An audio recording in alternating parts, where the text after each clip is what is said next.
I don't know what happened to Ryan on the beginning of this episode. He reached up as we were doing the countdown, and now he's gone. So I'm here today, Jason, coming at you with episode 46 of Fire Talk Radio. Today, we're going to be talking about some more student loan forgiveness.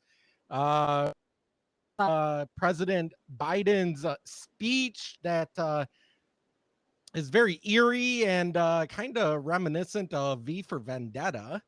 The FBI caught with their hands in the cookie jar, and is Bank of America being racist? All that plus a special guest coming up on Fire Talk Radio. I can only count to four. I can only count to four. I can only count to four. I can only count to.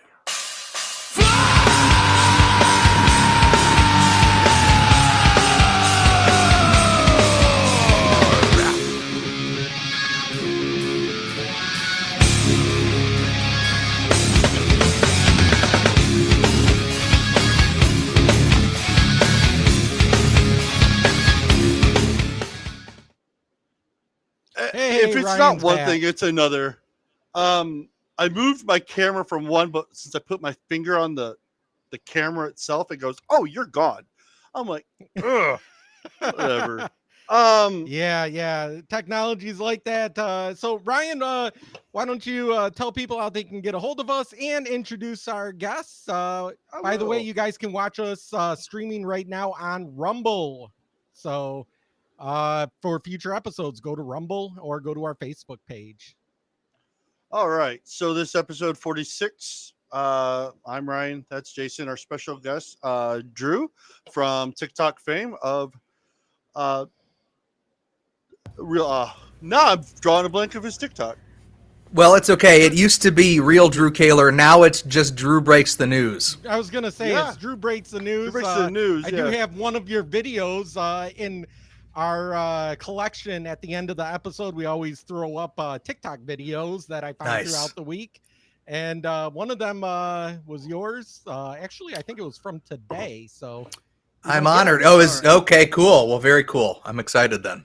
All right. So again, this is episode 46. Check us out on our website, firetalkradio.com. Our email is firetalknetwork@gmail.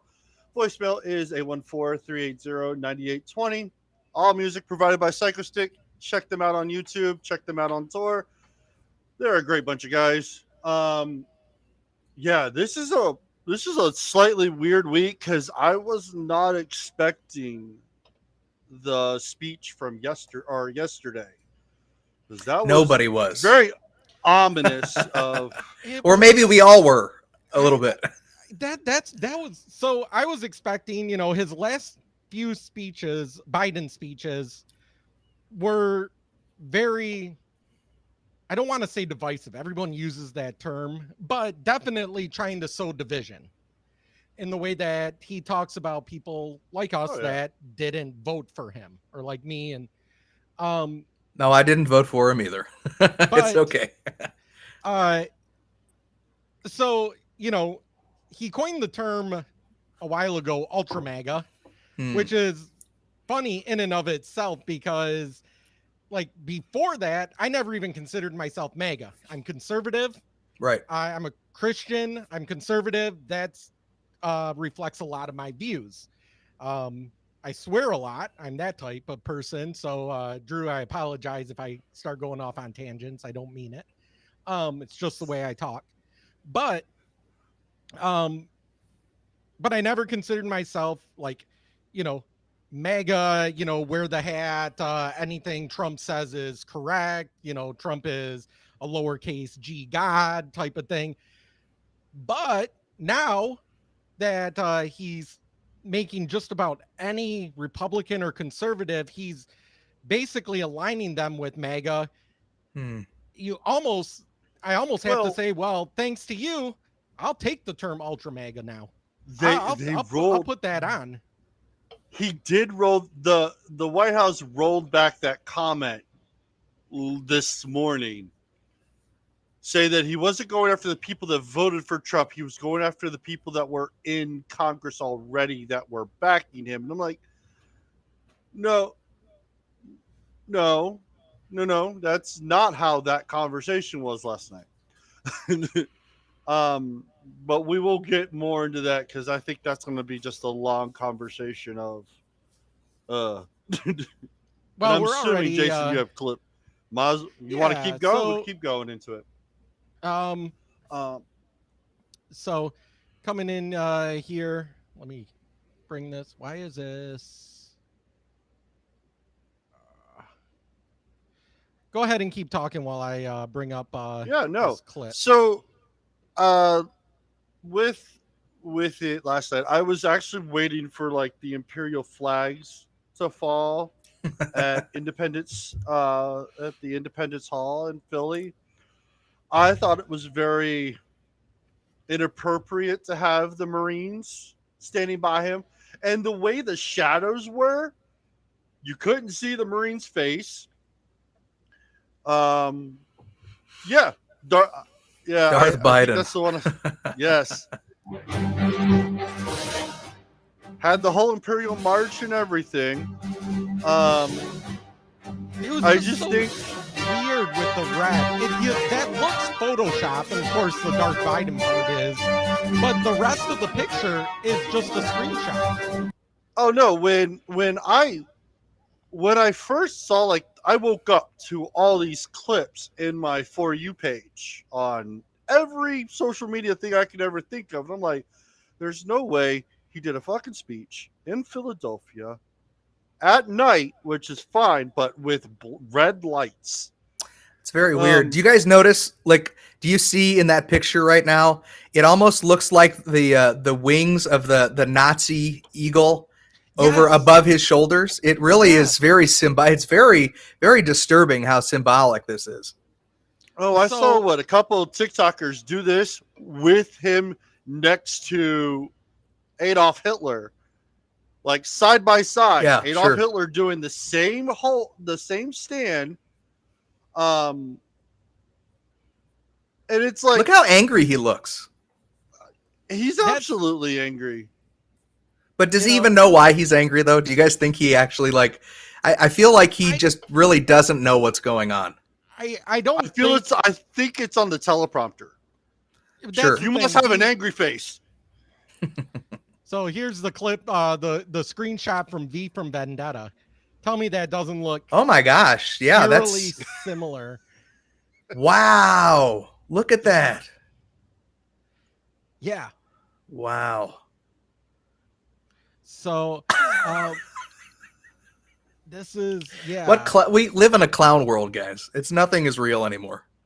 that's the thing is it can't be, because I mean this is the president, and who thought, oh, this would be a good look for the president, who already is at, I think he's up now, he's at like 39 or 40% approval rating.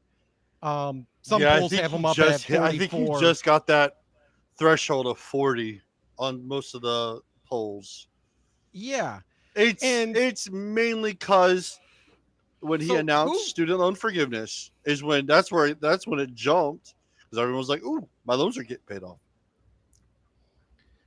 And well, there's that, and then there's also the part of he had COVID and his wife had COVID, so they basically went into seclusion for the better part of a month. And on For the most third of- day, he rose again. That's right. Unfortunately. Right? But the thing is his approval ratings always go up the less people see of him. And Mm. then they bring Very out true. something like this. Where he's standing in front of this red building, having military behind him, a couple guys. That I have no problem with that. That's presidential things. All presidents do that. I'm not But it's- disputing it. The Marines behind him. I just feel like the way it was shot, and Well, and then on It top of just that, you have very- that upward shot.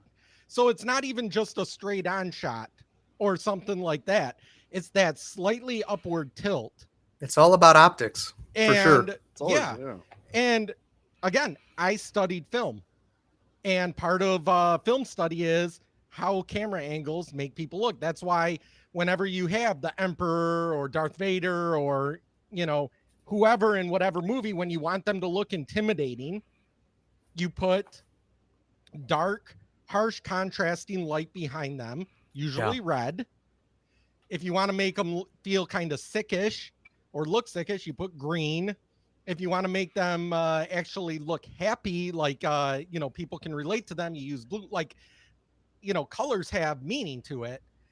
And when they use this red color with the, it's like a blood red. It's not even like, it's not like the GOP bright red. It's like dark, ominous. It is very ominous. I agree. And then he comes up and says this. Donald Trump and the MAGA Republicans represent an extremism that threatens the very foundations of our republic. Now, I want to be very clear up Four front. people clapping. Yeah. Not every Republican, not even the majority of Republicans are MAGA That's a Republicans. clap reel. Not every That's him trying to pull it back slightly, like, oh no, I just said something. Republican embraces their extreme ideology. I know, because I've been able to work with these mainstream Republicans. But there's no question that the Republican Party today is dominated, driven, and intimidated by Donald Trump and the MAGA Republicans. And that is a threat to this country. So a recent poll had like 90% of Republicans saying that they would vote for Trump again if he ran. I don't want him to run, guys. I don't. genuinely don't. I really just for me personally, I bought into it for a while. I liked it. I felt like the controversy was enough to stir people up and get them at least talking about issues. But we're at the point now. It's just it's nauseating. Well, No. I mean, I don't disagree whatsoever. We've had this conversation that if Trump did become president, someone needs to take his phone away from him. yes, Absolutely. yes. They They Of should've many done that. things, but that would be one. Yes. That's what he said. Um, Most of the problems that Trump had was because he was sitting on the John tweeting. Yeah, you're right. If he didn't say most of the things that he did on Twitter, I think that he would have been a pretty benign president, Right. I mean, he was very outspoken. I will give him that. But man, there was just like sometimes he would just make that jab that was unnecessary. It was like, Absolutely. Right. And well, then what?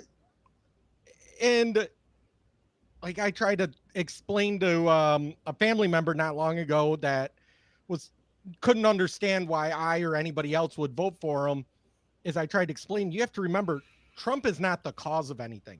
Trump is more like the symptom. Trump is the punchback. You guys threw all of Bush, and then then we had two wishy-washy Republican candidates in 2008 and 2012 that not all of us, but a lot of us, myself included, were saying, listen, they're coming after you. Biden actually said that Romney was going to put people back in chains, and Romney never responded to that. Mm. And that was the stuff that when Trump came out, Trump punches back. Now, It I was like how it was Ben nice. It was nice for the back and forth. I'll give him that much. And I like how Ben Shapiro puts it. Trump is like a hammer who is constantly hitting. Unfortunately, sometimes he hits a nail and sometimes he hits someone else in the head. Right. I like that. So, but that was it. Trump was a symptom. He got elected because he was going to punch back. Well, and I think, a big part of the reason that he was elected is Hillary's no one wanted Hillary. No, You could have had a weaker Republican candidate go up against Hillary, and I think that they would have done well. The problem is that the extremism of Hillary was matched by the extremism of Donald Trump. exactly. I mean, think about this. Donald Trump got less votes in most states than Romney did. and Mhm. Romney lost them states. Romney lost Michigan. Trump won Michigan in 2016. He had like 12,000 less votes than Romney did, I believe it. and won. He did the same thing in Wisconsin. Did the same thing, I think, in Pennsylvania. On a side note, whenever I think about Joe Biden thinking in his head, I remember the movie Inside Out. This is what's going on right here. They're trying to figure out. No, you know what makes me think, when I was in college, I had to do we kind of like a thesis film at bigger colleges. We called them a defense because I was going for my bachelor's, not master's. Sure. So I didn't have to do a thesis, but I had to make a short film. And the film we made was called Four Humors. And it dealt with a person that was dying, but it showed from inside of his head that there were, the four humors. If you go back to like Greek, and they believed in the four different personality humors and all that stuff. And each one of them was dying off slightly, and they were actually killing each other, and they were arguing, trying to figure out who was going to be next. Mm. And that's what it reminds me of. So what do you guys think in regard to, do you think that that Trump should in fact run? I mean, do you think that maybe it would be better for, because I'm kind of a big DeSantis fan. Yes. Now I am a libertarian by my party affiliation. However, unfortunately, the underperformance of the Libertarian Party over the last 2 elections has been very just gross. Right. So in fact, I had Jo Jorgensen on my podcast back before the election took place. I was trying to get notoriety for her. But anyway, long story short, I think that I really think it would be in the country's best interest if Trump were to just fade away into the distance. I agree. Let DeSantis do his thing. The problem is, I think the Democrats at this current moment won't allow it. They need it. They need Trump. They need it. Yes. You're right. They need him. They need to keep poking the bear. And the problem is, you're right. Trump won't is it that one that will back down? He'll be like, right. Really? Okay, you really want to keep doing this, and then keep at it. And with a little sidestep in with the Mar-a-Lago bullshit that's going on right now, mm-hmm. and they displayed all those files all over the place. A handful of them were completely already empty, and then before they took the picture. So now the ultimate thing is, the Trump card is Trump just releases the CT footage of his whole of the whole Mar-a-Lago, watching FBI doing what they're doing. The thing is, he set out to do what JFK said a long time ago, was to drain the swamp.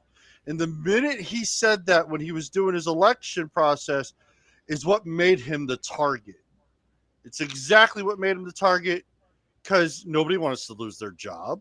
They didn't want people coming out, because I grew up in DC, as Jason knows and everybody else here knows. I've seen the the banter between the bureaucrats and the politicians. Yes. And that was the one thing I will say Trump did right. He didn't deal with the bureaucrats. And I think that's what made him very different. And that's what made him very approachable in his position. You're right. I think he needs to just walk away and let DeSantis move in. But as long as the current Democrats are in power, they're not going to allow it. They're going to keep poking him, because they need that. They need that back and forth. Every supervillain needs a superhero, and vice versa. For sure. Right. Exactly. So, I completely, and I think if you took a poll, most conservatives would agree that Trump should step back. First off, remember, if in 2024 Trump's going to be a year older than Biden was when he took office. So you can't use the Biden dementia, he's old anymore. So there's that. But then also, like Ryan was saying, they keep poking the bear, and Trump is a counterpuncher. Right. So this is the time. He's already done with office, where honestly, he should just, go to Mar-a-Lago and say, hey, you know what? I'm 77 years old or 76 years old. Let's let everyone else run everything. I'm just going to chill and play golf the rest of my life. I think one of the best things that he could do, really, if you think about it. So if what Ryan says is true, and they're really trying to poke the bear to get a response out of Trump, maybe even to get him to run for sure, if he continues to push back, but then at the right point drops out completely, then think of all of the resources and the effort that the Democratic Party has put into elevating that Trump is going to run again and scaring everybody. And then all of a sudden he doesn't. What is that going to do to their base? Because most people will agree, yeah, I'm not going to go vote for Trump again. I'll vote for whoever is opposed to him. But if he backs out completely and all of the Republican resources are put behind DeSantis, and we know let me look, what is, other than taking care of Florida, DeSantis is pretty quiet about presidential stuff. He is. He even said at one point, I think it was, I don't think it was like a press conference. I think it was someone like, at a luncheon or something asked about him running. And he said, he goes, I'm concentrating on Florida right now, but we'll see what happens with He's going to run. Dude, I would be shocked. I will put money down on him running. It would be crazy. DeSantis won't run if Trump is running, unless they come up with an agreement together, like what you said. Yeah. Well, I mean, yeah, because if they can pin him to be the bad guy, and most people would agree, by allowing DeSantis to triumph even over Trump, you're gonna win. You're gonna win a lot of the other side to that. I think. I really. And most of it's a game. And the great thing with DeSantis is a counterpuncher, just like Trump, but he's better at it. With tact. Yes. Yes. Trump is like, I'm an MMA fighter. I train MMA fighters. I don't fight anymore. But we always talk about two kinds of fighters. You have the brawler, and then you have the technical fighter. And the brawler can do good for a while until they start getting older and slowing down, because then they don't have the energy and stuff anymore. The technical fighter, they can fight. I have one fighter that's in his 40s now, and he's still fighting, and he's still winning. Now look at Tom Brady. He's a technical fighter. Well, he got in trouble because they were trying to sneak him off to Miami without it telling anybody, and got caught. Good job, Tom Brady. But that's where I think DeSantis is, he's got the power, like I say, the power in the punches that Trump has, but he's got the tact, he's got the technique behind it. So as of right, and he's got military service too. Yeah. As of right now, poll wise, there's only a 10-point difference between Trump and DeSantis. That's it. So. How much does that matter right now, though? 2 years in. Yeah, 2 years out. Correct. But think about it's a trail that Trump, like you said, Trump could use. Like, oh, look at me. I'm the leader. Not pay attention to DeSantis. He gets all this backing, and he goes, I'm out. And then backs off. DeSantis, he gets all that backing from Trump. Trump goes, I'm going to back off. Back to DeSantis. DeSantis comes in and knocks it out of the park. If Trump backs DeSantis, like right before, is it the Iowa is the first one in the primaries? Yeah, Iowa's the first. I think Iowa, but and I think then New it's Hampshire. Super Tuesday is when he wants to do that at. I think it would be the Super Tuesday event. They would want to do that. Just backs right out and says, you know what, I fully endorse DeSantis. If he did that, and that means DeSantis is not only going to get his base, but he's going to take everyone from Trump along with it. Plus, he's going to appeal to the more middle ground moderates. Do you think know he who's can- gonna be the most? Do you think he can overtly endorse DeSantis though, or will that carry some negative effects with his think- personal endorsement? I think that he would have be- to. I think he would have to overtly Yeah. endorse him. Hmm. I think if he did it, kind of like behind the scenes endorsed him, Mm-hmm. there's going to be a lot more that can be said, Okay. rather than him coming out and just saying, you know what, I'm putting my name behind this person. we got The to left's remember going the to use elephant attack in the ads room. anyway. Yeah, the left's going to use attack ads anyway Of and course. say, Oh, yeah. Trump, the worst president ever, endorses DeSantis. Do you? Kind of thing. But if he doesn't do that, then you're going to have a lot of, I think, these far right, well, not far right, far Trump supporters, should I say. The Ultra MAGA. The ultra MAGA. Ultra. Yeah, not me who's ultra MAGA and name only. Right. Sure.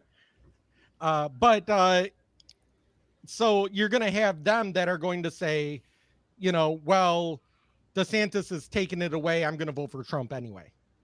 Well, you got to remember the elephant in the room, Liz Cheney. She will be devastated because her whole goal was to knock out Trump. And if he walks away freely, what is her base? I don't think anybody really worries about Liz Cheney too much. Oh, no. I just want to see her cry again on stage. She'll never be her father. Her father was a warlord in his own right, and he should have never been vice president, but he got there anyways.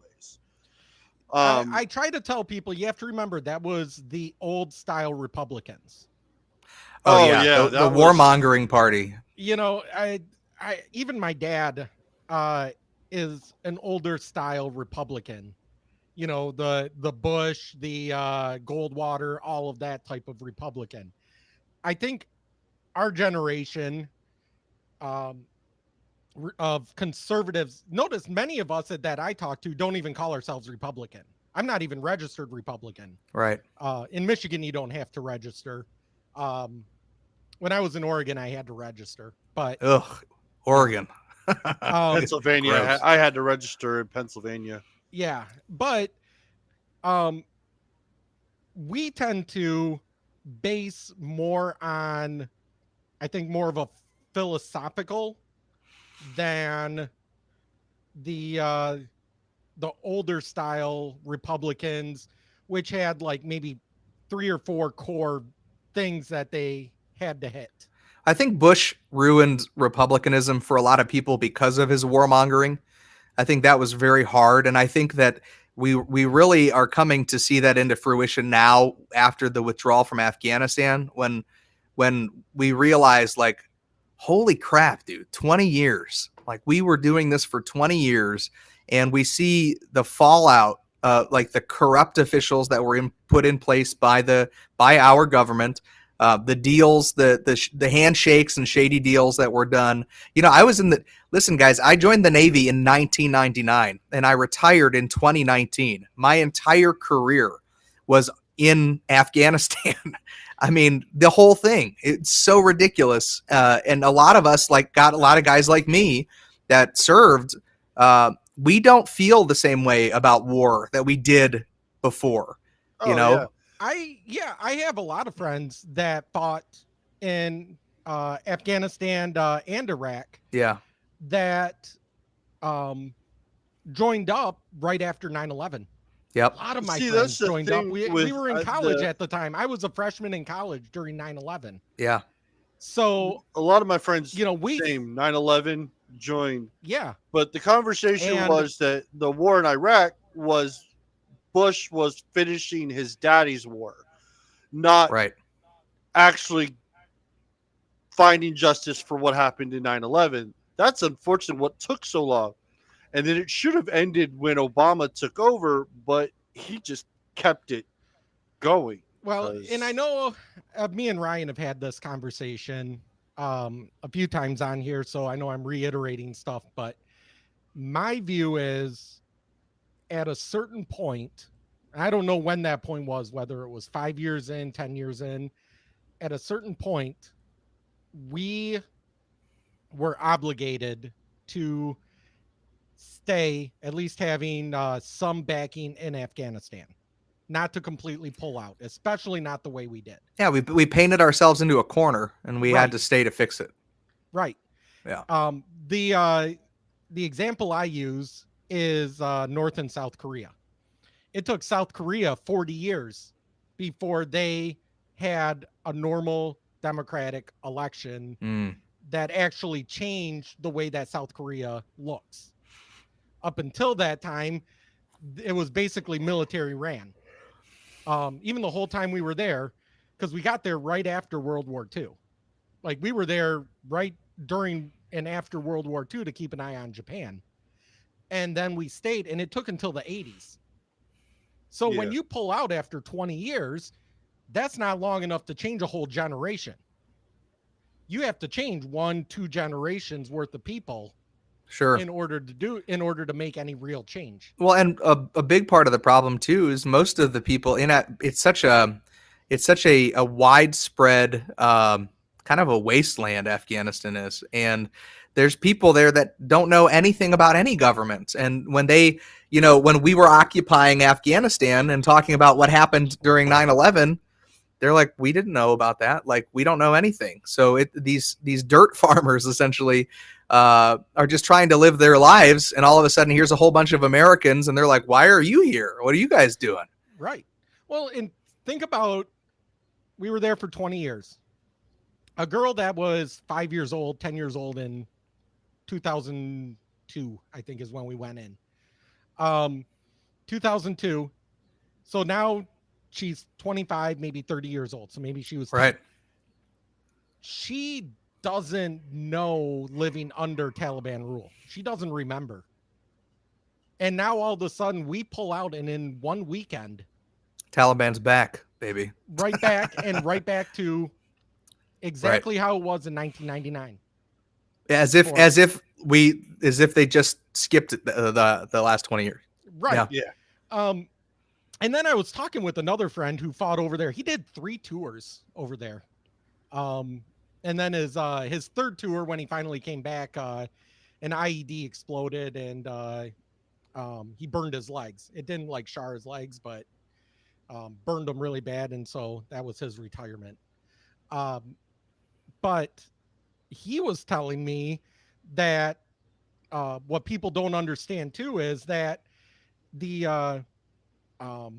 Afghan military basically relied on our air support over there. Like, because of the terrain, Sure. he says we would have skirmishes, or they would get into skirmishes that they couldn't handle, not because they couldn't fight back, but because of the terrain, they had no way of getting reinforcement without air support. And when we pulled out, we took all that air support away. Well, once we left, most of the troops, they didn't want to fight anyway. I mean, from what I heard and what I understood is most of the military forces that we had been training for all of these years, the second that we backed out, they gave up. They surrendered immediately to the Taliban. There wasn't even a fight. It was just okay, this is the way. So there was no, like, you can train people, but you can't change people's hearts. Right. Yeah. You can't influence it in that way. And the problem is we were just a military presence over there. We weren't really pushing democracy. We were just being the military over there. Right. And like I say, same thing happened with Korea. And with Korea, we stayed there as a military presence. It took 40 years, but eventually enough hearts changed over that time because the country changed by having us there, having us protect them, having us keep their military from South Korea's military from completely taking over like North Korea's did. Well, there was no oil in Korea for us to try to suck out of there. You know what I mean? That's no opium either. my uncle was in the army, and he had a 10-year tour, and his job was to sit on the border wall with his rifle and he just walked back and forth, safety off. He just walked back and forth. And I was like, that sucked. He goes, man, it was the most nerve-wracking 8-hour shift I work every day. I'm like, I have a friend That- that he actually joined the Army wrestling team. He wrestled in high school, didn't wrestle in college. He wasn't even that good in high school. He was like mediocre. But joined the Army wrestling team to travel around South Korea going to wrestling matches because it kept him off the DMZ. Because by having the military represented at these tournaments, it looked good for us. So It's all he's a like, show. Yep. He's like, so I joined the wrestling team. He's like, so my I think he was there for 2 years. He's like, my 2 years there, I was only on the DMZ like twice. Hmm. that's insane. So back to what we were talking about earlier. The other thing that's interesting about this is CNN did actually changed the colors behind Biden. Really? Did so they? yeah. So I've seen a number of these. To the This rainbow guy- flag? It's not Pride Month anymore. No, they like tinted it Really? during. So Okay. I'll turn this down because we don't need to hear what he has to say. But Although Victor's a great guy. Victor is awesome. I would love Oh, to get yeah. him on, but I feel like he would talk circles around me. I can talk to him for you. I can get. I can see if he'll do it. I know Victor. But watch. Okay. So he's Watch getting the ready to show lighting. us the changing of the lighting here. Yeah. And Yeah. at first I'm like, that's not real. And then I looked at the American flag and look at the lighting, the tone on the American flag even. It's like they tinted it with more of the opposite, more yellow, so that it turned like a pinkish color. It turned into a pinkish Ah. hue right on the flag. Yeah. They hued the whole thing Okay. so that it didn't look as red. But if you look at the American flag, the red even changed on that. So is the point being made that CNN is trying to cover, like they even That- realized how How bad it looked. Oh, doom yeah. and gloom it was? Yeah. Okay. I Yeah, see. So Well, Let me I've find noticed with CNN's That firing clock of- tower is weird in the background, man. I That's so know. weird. Have you never been to Independence Hall in Philly? No, I've driven through Philly, but I myself have never been. Well, driving through Philly is a little difficult because it's like driving through landmines because of all the potholes in the road. But no, So Independence you- Hall is very nifty. I mean, but those lights aren't there. Though they had to Oh, no, they bring were those shined lights on. in. yeah. I mean, those lights, something like that, studio lights like that are cheap. I have in my closet Oh, yeah. behind me. I've got, probably 15,000 watt lights. Back It is a there. very blood red. Looking at the difference now It is. compared Oh, to yeah. yeah. So there's the original. And then But CNN has been calling out some of the hypocrisy lately. The only people that haven't is MSNBC. And Well, and Bill Maher has That'll been never calling out MSNBC quite a bit, so maybe Oh, they'll. Bill- oh yeah. what's amazing though is Bill Maher he's not right. He's not on the right. He's not Right. conservative. Right. Oh But no. because he's calling out and saying, listen, you guys are basically shooting yourselves in the foot by doing what you're doing, all of a sudden he's getting attacked by the left. Yeah. Good. Let it keep going on. It's so ridiculous. Yeah, no, the It's- thing is, Biden was saying basically, if you're not thinking or feeling how we are doing, you're against us. And it's like, but we believe in the Constitution. You're saying that we don't believe in the He actually said that the quote ultra MAGA people don't believe in the Constitution. And I'm like, you believe that the Constitution is not absolute. So how is that different? Okay, you can actually see the color change. Oh, there. Ooh, Oh yeah, for sure. Watch the It flag, went too. from like red to purple to pink back to red. Yeah. So there's red. Mm-hmm. There's the purple mixing in. And then they went to like an orange. Sure enough. So I know Sad. that's easy to do in a God, I'm even forgetting my They probably have it terminology on. from They TV. probably have it on. No, on what it a- is it's on a it's a Hue little app. dial. No, it's a Yeah. dial. It's on the board. It's a dial. The director color corrects on the fly. So it's a color dial, and you just kind of move it more. So if it's too red, you move it the opposite of the red towards cyan and stuff like that. And I used to do that when I worked in news. And someone shot something and it was one color, we'd correct it on the fly. But Well, it's undeniable that they definitely did something there. It's just interesting to hear. I mean, I know CNN fired Brian Stelter recently, which is obviously it's good for the American people. Don Lemon needs to be next. Cuomo is gone now. I think they're putting a lot of faith in Tapper to be a little bit more moderate, but I think only time is going to tell there. hard part with I Tapper watched is when he Tapper the was- other when he day. was in the press room with Obama and Trump. He wasn't too bad, but now they get him on when he's actually on a show, or he's got to when he's up there. I think the producers are pushing it more and more. It's not just the hosts. I think it's. and again, I can Tapper's tell you, I think it's Tapper's teleprompter more. Well, it is. I mean, I can tell you, I worked in local news. I didn't work nationally for CNN or anything, but I can tell you in local news, anchors, half the time they don't know saying beforehand. They're really good at reading them teleprompters and making it sound. It's the first thought out, natural. Yeah. Yeah. Wow. I've even written some, and then they do some funny stuff. I remember one of our anchors, they were talking about oh God, she is so funny because whenever she has to ad lib, something bad is coming out of her mouth on air.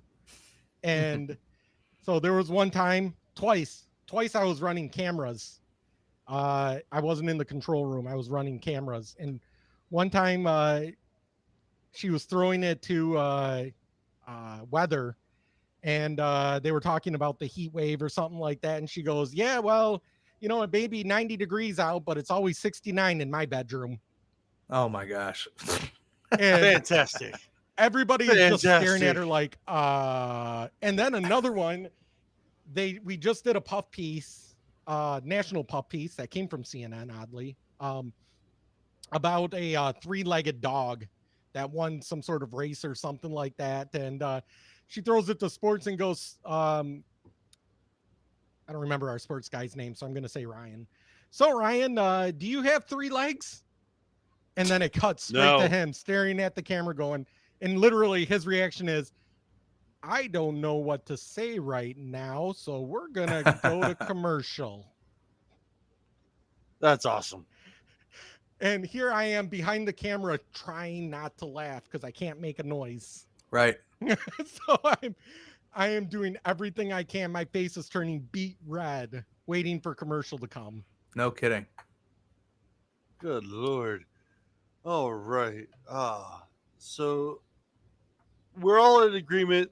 Biden has no idea what he's talking about. Biden believes that we're all against him, and well, basically what it is we're he walking thinks into that, the imperial.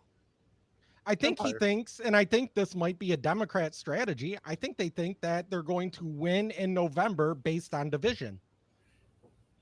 Based on division, Yes. saying if you agree with Trump, you're evil. Don't agree with Trump. Putting that false dichotomy in there. I just Well, think was that's it- a very. I mean, look, I'm happy that they're doing it just for the sake that I think they're really shooting themselves in the feet by Yeah. doing this. But let them have it and let them figure it out. Yeah, yeah. What is it that incumbent governor for Florida that's running against DeSantis tells everybody, if you want to vote for DeSantis, don't vote for me. I don't want that hate. And I'm like, huh? That's stupid. That's really not going to go well. Even psychologically, that doesn't make sense. Like, people see through that. There are tactics that you can use to get people to do just that, but not by going directly out and saying it like that. You should have a little bit of candor, I think, when you are politically. I think the Democrats of this time that are running are literally spiraling because they have no idea what to run on, because the country's falling apart and they know it's their party's fault, but they're trying to spin something. So they're it's out of entertaining options to watch. I mean, look at California at the moment. California, their energy grid's in the toilet because they just came out just the other day saying, please don't charge your electric car. Our grid can't handle it. And have your air conditioning at 79 degrees or higher. And I'm like, who the hell fucking has their air conditioner at 79 degrees? In the summer? Right, yeah, that's crazy. So, my wife just joined us, so we've got a fourth here. Oh. You won't see her on camera, though, because we don't have two cameras. I did want to. His wife is in the nursing field, and I wanted to talk about the Minnesota nursing strike that's coming up. There's 16 hospitals in Minnesota, totaling 15,000 medical staff that are unionized, and they're all walking out from the 12th, 13th, and 14th. They had to do a 10-day request for a 3-day strike. And I'm like,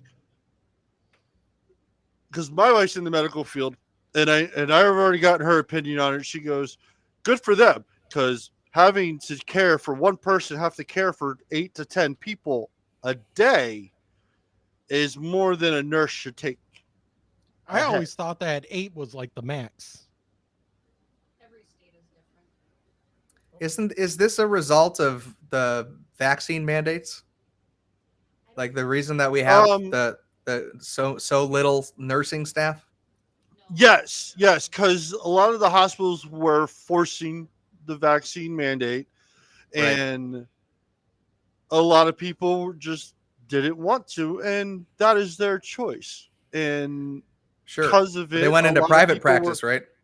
Mm-hmm. And a lot of people were forced to resign. So those that stayed were left to bite the bullet on that.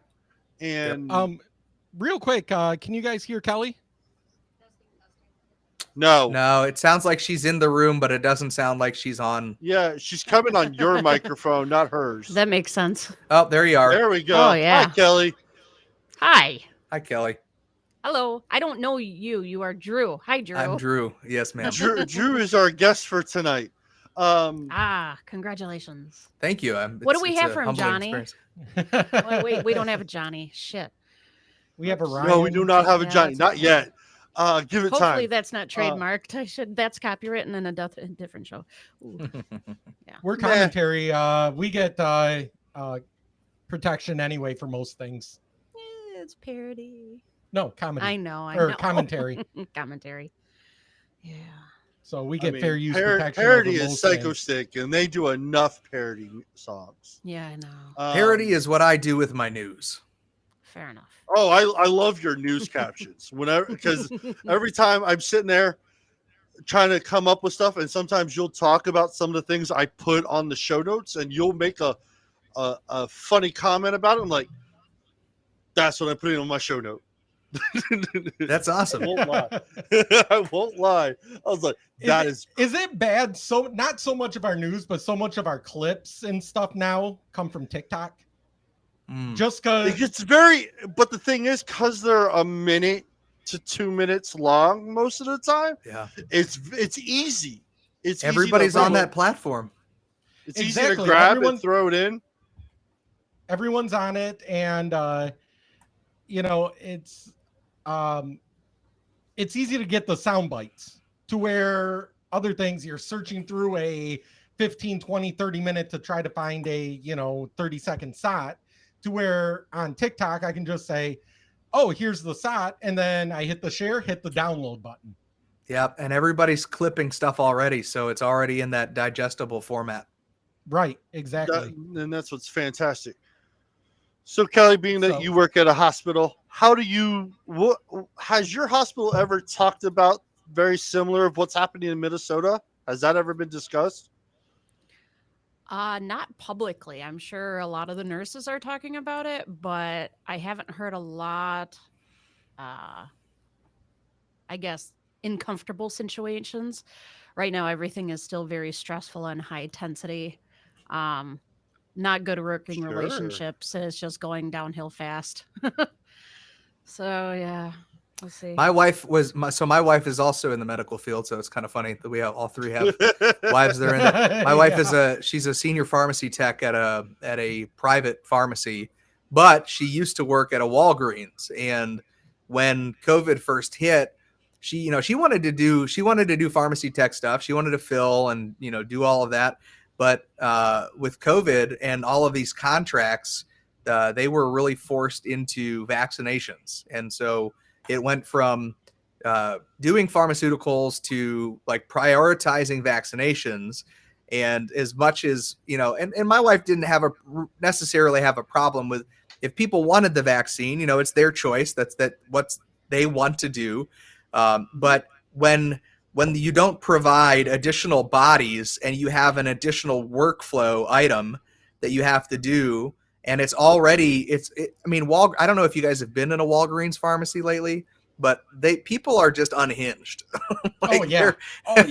In all of these pharmacies, they're all just unhinged. And so she was dealing with unhinged people and their medication and having to vaccinate people. And she finally, thank God she was able to find a job at a private pharmacy, and she's much happier now.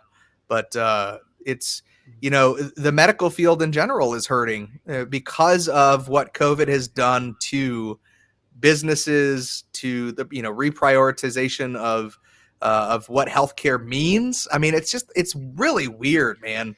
Very weird. It's just not the medical field itself. I know on instance like Medicare and Medicaid, they're prioritizing their business by their demands. So if you're not willing to meet their demands, they're not going to front bills. And there's a lot of people that depend on Medicaid and Medicare. And it's like, what do you do about that? I think that was politicized even more, because you shouldn't be politicizing. And yet we still want to give the government more control. More control, more power. We see how bad everything that the government touches turns into. We want to just keep giving them more control. It's ridiculous.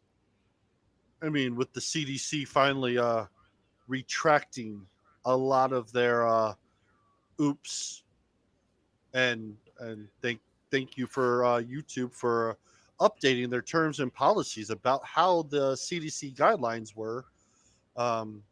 We shouldn't. True, I just read that. Yeah, didn't we get a strike last year because of we were talking about medical misinformation? Medical misinformation. That's right. So we were talking about Joe Rogan's when he got COVID. Yeah, the ivermectin. We were talking about ivermectin. My aunt is a PA, and she actually prescribes people ivermectin that want it. And everyone's like, because I got into an argument with our old co-host, Andy, God love him, because he's like, oh, you're giving them. No, there are two forms of ivermectin. One is for animals, and one is for people. Take the people version.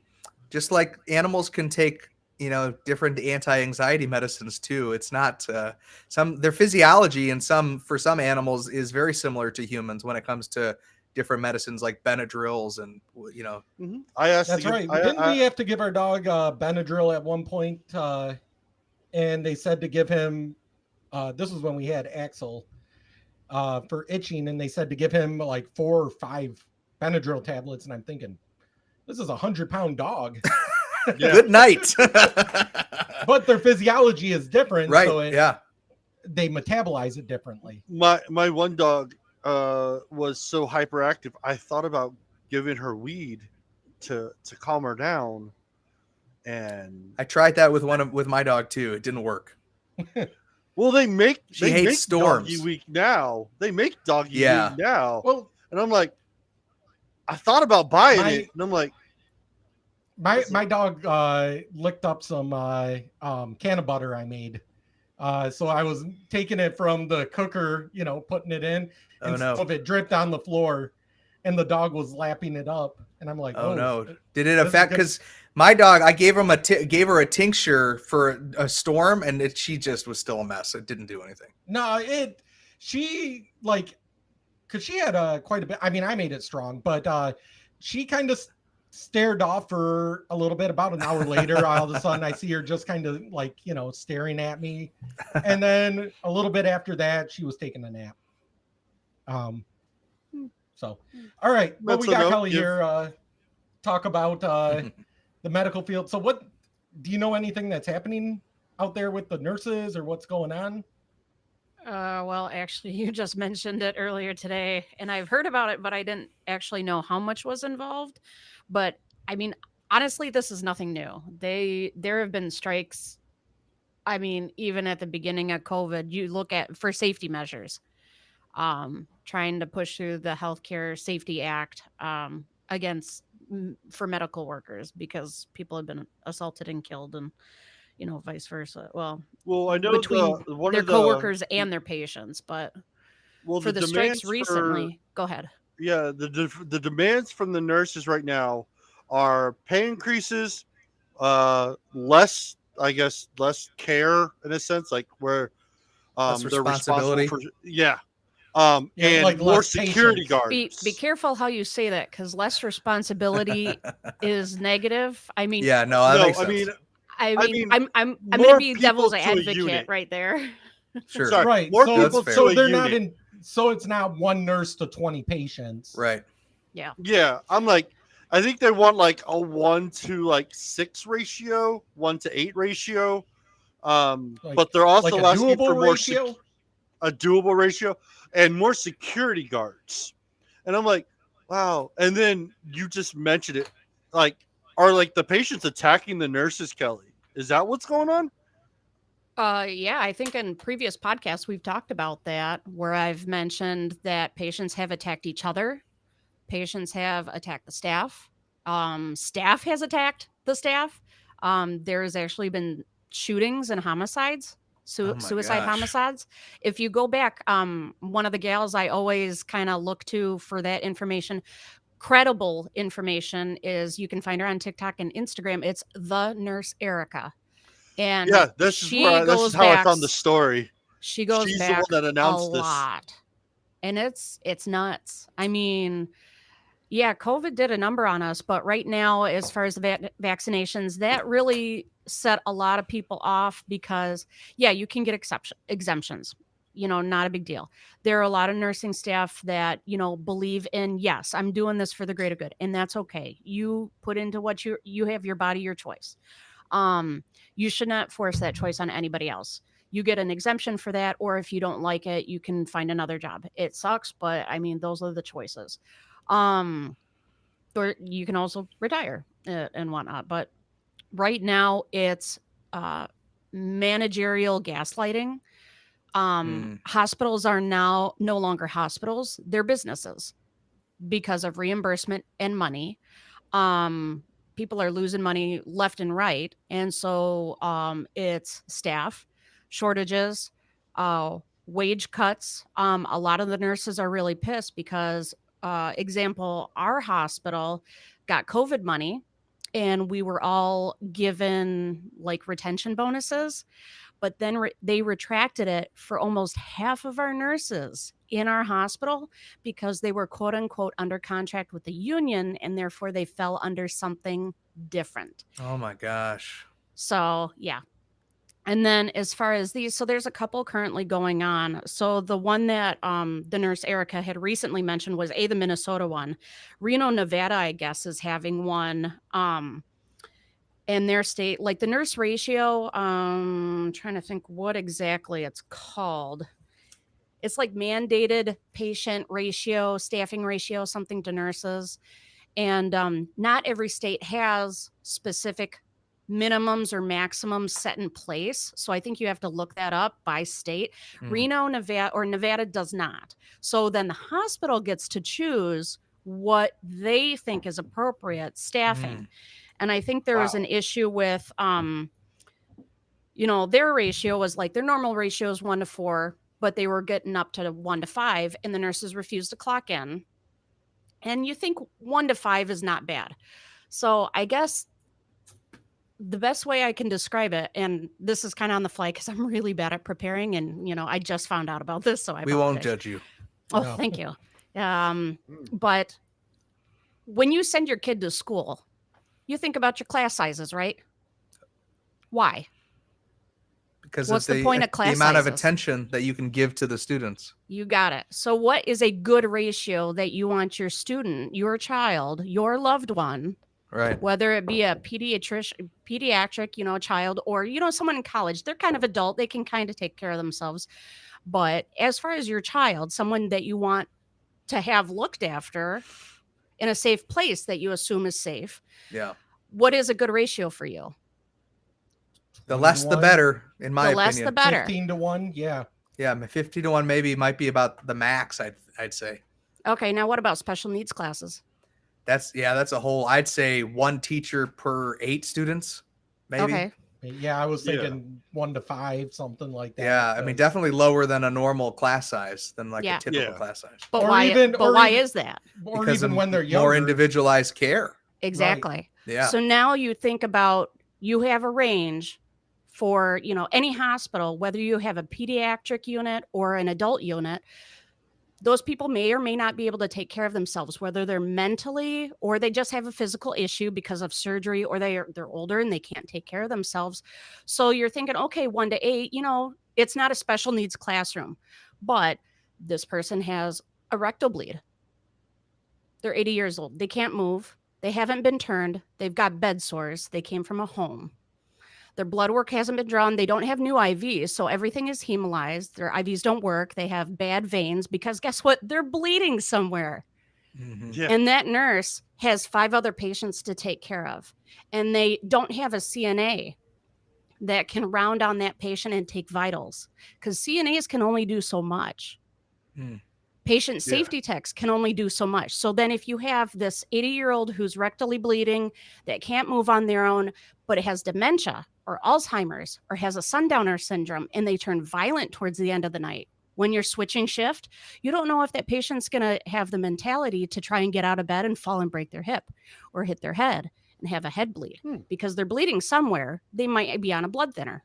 So you don't know. Hopefully they turned off the blood thinners, but then you might have new nursing staff because you had to hire new nursing staff because all your staff is leaving and they don't have the experience, but they're Right. willing to be a travel person and get paid $80 an I was hour, going to say, but you're my not wife going to has pay that- your own staff that.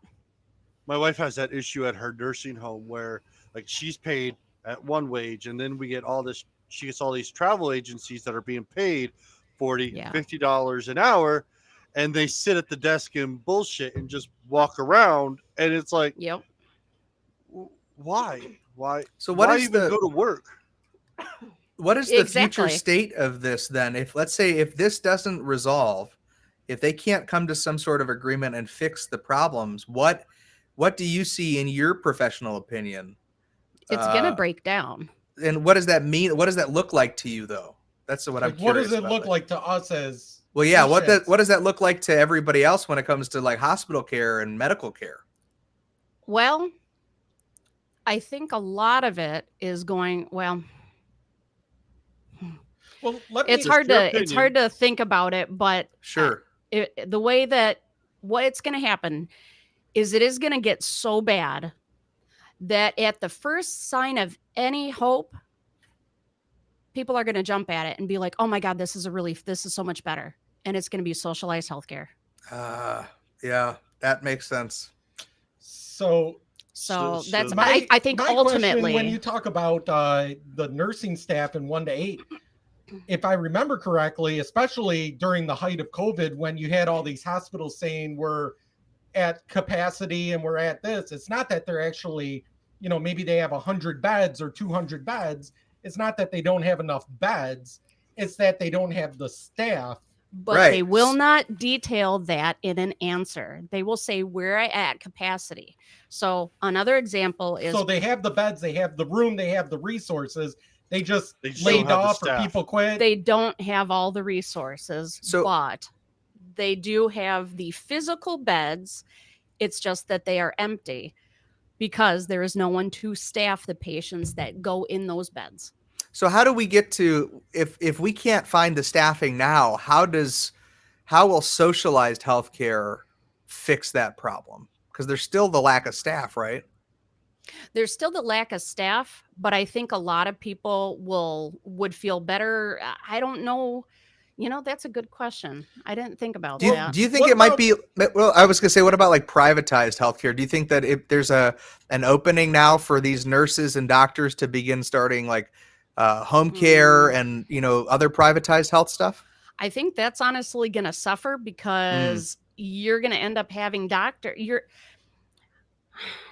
this is the thing about healthcare. It's a business and the insurance runs the business. Right. Yeah. So the insurances are not going to be covering that private doctor, or the private doctor is only going to be doing certain things to make the most amount of money. Maybe we get rid of insurance. That would be nice. Yeah, that would be Um, great, huh? It That would be, if there's good We should things go back about to the it, but barter right now system. they have gotten so I agree. they have gotten so ridiculously terrible right now. Yeah. Yeah. Well, and like But I- what you said about socialized healthcare, that's my fear, is that right now They're insurance, they're gonna get people put in place but well, hold on. certain areas like California. Well, hold on. Okay. So if right now the hospitals are basically paid and ran by the insurance tells the doctors what tests to take, what, you know, That depends, because when you are in a hospital, honestly, a doctor can order anything and then you find out if insurance covers it. okay. Right. Because a pre-auth is usually the only thing that happens outside of a hospital when it's a primary care physician. I was gonna say, for my experience with insurance, I have to go through and do all these stupid pre-auths before I can actually Yep. get what the doctor tells me I need. So what if, But what my question is though is if we go to a socialized healthcare, wouldn't things get worse? Because now you have bureaucrats saying the hospital gets X amount of money a year. You know, say you get, you know, $2.5 million a year, and that is to cover all expenses. You can't say I'm going to hire more people when you have this finite amount of money now. Well, I think that happened. I think Obama had done something with some of the hospital kickbacks that they would get. I know one of them, it's not specifically HCAPS, but HCAPS, their hospital health scores. If the hospital itself scores so high, it gets so much money reimbursed to them, which fudge the numbers. Obviously, you want to give it out to every patient, but you only want to give it out to the patients that are happy with their experience. Yeah. And that's not But- true. And I disagree with that. You got to have the whole shish kebab. well, if can you- I if you ask? go In with the that. medical- You've been in the medical field Go ahead. for a Go while. ahead.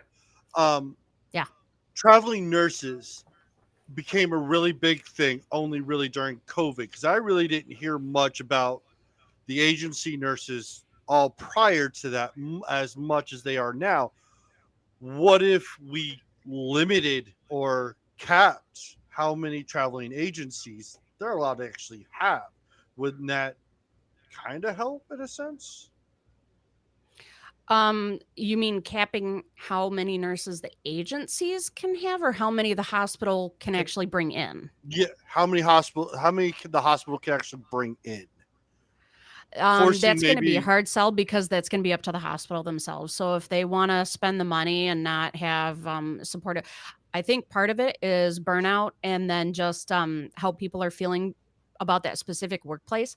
Because if you have 6-month turnover regularly, you know, it's not going to be this, oh, I've been here since the beginning and it's just gotten worse and worse Well- and worse. No one has time to really What about measure. schooling good too, against the because bad. the schooling for nurses, because I've seen friends of ours that are in school and they've been waiting for 2 years to do their clinicals.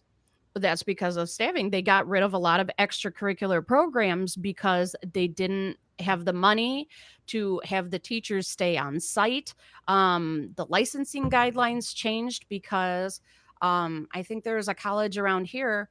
The college, wanted the vaccinations, allowed the exemptions and whatnot. However, a portion of the hospital, different I guess subsidiary, even though it was affiliated with the school, dropped the ball on something, and the students are in a holding pattern because they required X, Y, and Z, whereas the school only required B and C.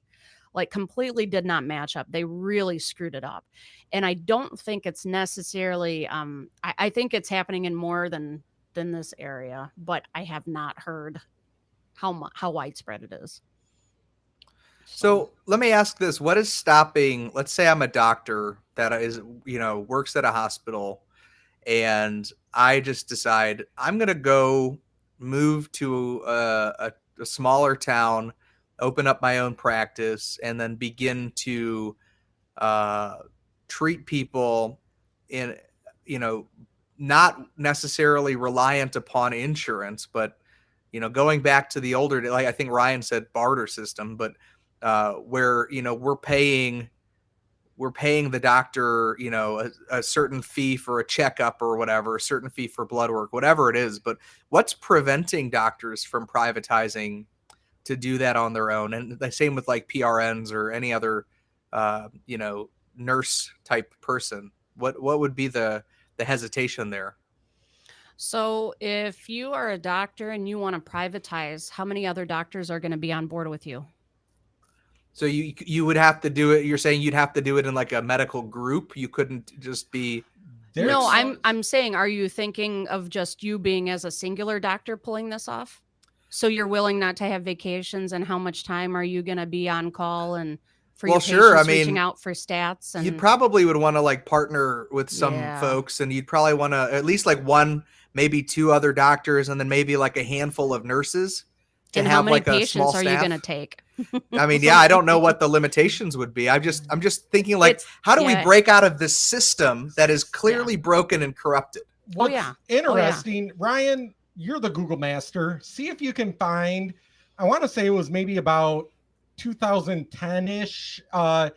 There was a system in Chicago that a bunch of doctors and staff got together and said, we're going to not take insurance, but we're going to be subscription based, meaning you pay every month to be kind of like going to a health club. You pay a monthly subscription, and you can come here as much as you want. You can get the test. That was a conversation. I don't think it actually went through. I remember because they got sued by the insurance companies and lost. Really? Wow. Yes. And I can't remember the name of them, but jeez, man, yeah, it's so corrupt. Yeah, I think in response to the questions, it's I'm playing kind of devil's advocate, because if you're one singular physician, and how much is going to be that cost for a private practice when you're the only one heading it up right now? Right. You don't have any backup, but are you only going to take 15 patients of you personally? Because those 15 patients out of 150 might not need you very often. So then where's your money coming from? Even if you do a monthly thing. I mean, I think we had a doctor out in Oregon that wanted to do that. I think they did. But I mean, if you're a physician, you really need a strong group to go into. He got slapped because he refused to take the Oregon Health Plan, which is essentially Medicare. And the reason he wanted to stop taking that is because they tied his hands. Well, he said that he lost $10 for every patient. Yeah. So by the time he paid his staff for the time that they were there and tests and anything like that, they capped what he was allowed to make. So he actually preferred, because I remember there was a time that we didn't have insurance. Yeah. When I was transitioning and I left my job with the newspaper. And it was nice. I go to him, and it was $100 flat fee. $100 I give him. He checks me over, whatever my problem is, runs whatever tests he can do in-house. All of that, $100 covered it all. Wow. And he wanted to Got do it. that for everybody, but Yep. the Oregon health plan would not allow him to do it. Wow. In order to take any insurance, he had to take the Oregon health plan. And anybody that already has insurance, he wasn't allowed because of law or something like that to not take their insurance. So I they've think tied another- everybody's hands on Yeah. purpose. I think a lot of oh, now I just lost my train of thought. Oh, crud. Oh, and the other thing is too. So, $100 to us, when you say, that it's, really good, $100 a month for your doctor for everything. That sounds really good. That's another thing is right now, people don't want to work. People are lazy. People don't want to Yes. spend their money on stuff. People are going delinquent on whatever they have. The Yeah. cash in their pocket is not something, going to the hospital. So this is a significant issue that I'm seeing because people, when you go to urgent care, you usually pay a copay, right? Yeah. When you go to the emergency room, do you remember if you've ever had to pay a copay recently in the last 2 years? I was in the military, so I never really had to deal with any of Ah. that stuff.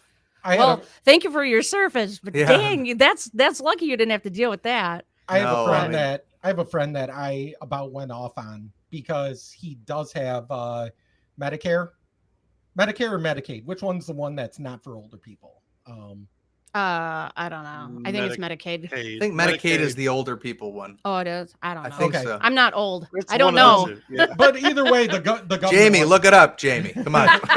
Don't you have a Uh, Jamie? We need a Jamie. Yeah, we do. But he was telling me that he doesn't go to the Ready Care because he has to pay a copay even with that. Mm-hmm. He goes to the ER. Yep. Because all ER visits are covered 100%, Mm-hmm. Oh, wow. regardless of what they are. Yep. Is that for most plans, most insurance plans? I don't know. It's probably just whatever his is. Oh, okay. My Yeah. my But I state know it- insurance. I work for the state. Our insurance plan is very similar to that. If you go to the hospital and you get admitted for one night, 100% of the bill is paid by the insurance. I pay nothing. Yep. Yep. It's something. But Yeah. But then It's it- a good and bad thing. If but you're then think about this. So my migraines, I have to get, or I should get, I haven't been getting them, injections into my head, anti-inflammatory injections. They have to put me out, or they put me into twilight, they call it. Yeah. And then they go in with a x-ray and put it between the vertebrae.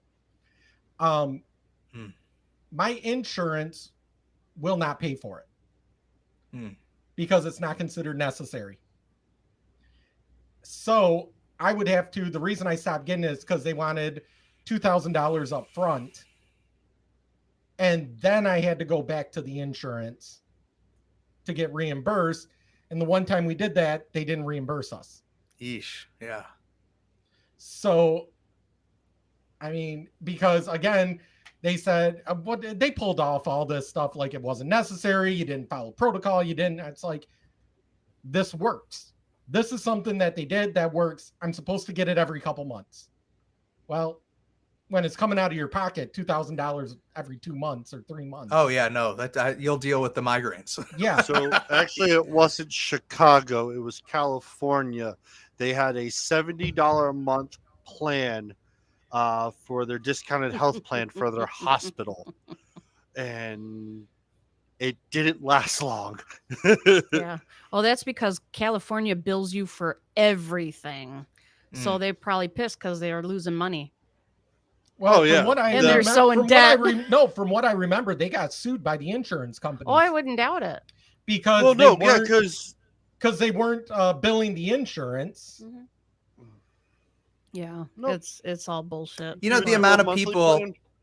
the amount of people that we have in this country that are already like so reliant on the medical system, and they're so, I mean, we just have a lot of hypochondriacs, and it's already bad enough the way that it is. But can you imagine socialized healthcare when you can just walk in off the street? Any hypochondriac on their own could just go in for anything that they like. Oh, I'm Right. dying today because I stubbed my toe.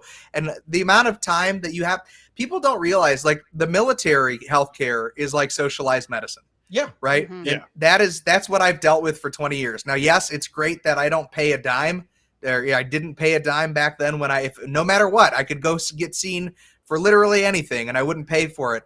But the amount of time that you would have to wait and the amount of triaging that goes into, like, it's so ridiculous that I'd rather go out in town to an urgent care place, because at least I Right. know there's going to be less people waiting in line. It's the, That's why they come to us. it's That's why that- they come to the US for procedures. They say, I got cash in hand. I got money. Take my Yeah. money. That's why Canadians look travel at to Canada. us, internationals. Yeah, I Yeah. was gonna say They come to us. The it- only reason we go to other places is for cheap ass Botox and tummy tucks. Or like I took my wife to Mexico to get 2 crowns because we were poor back when I was only Yeah.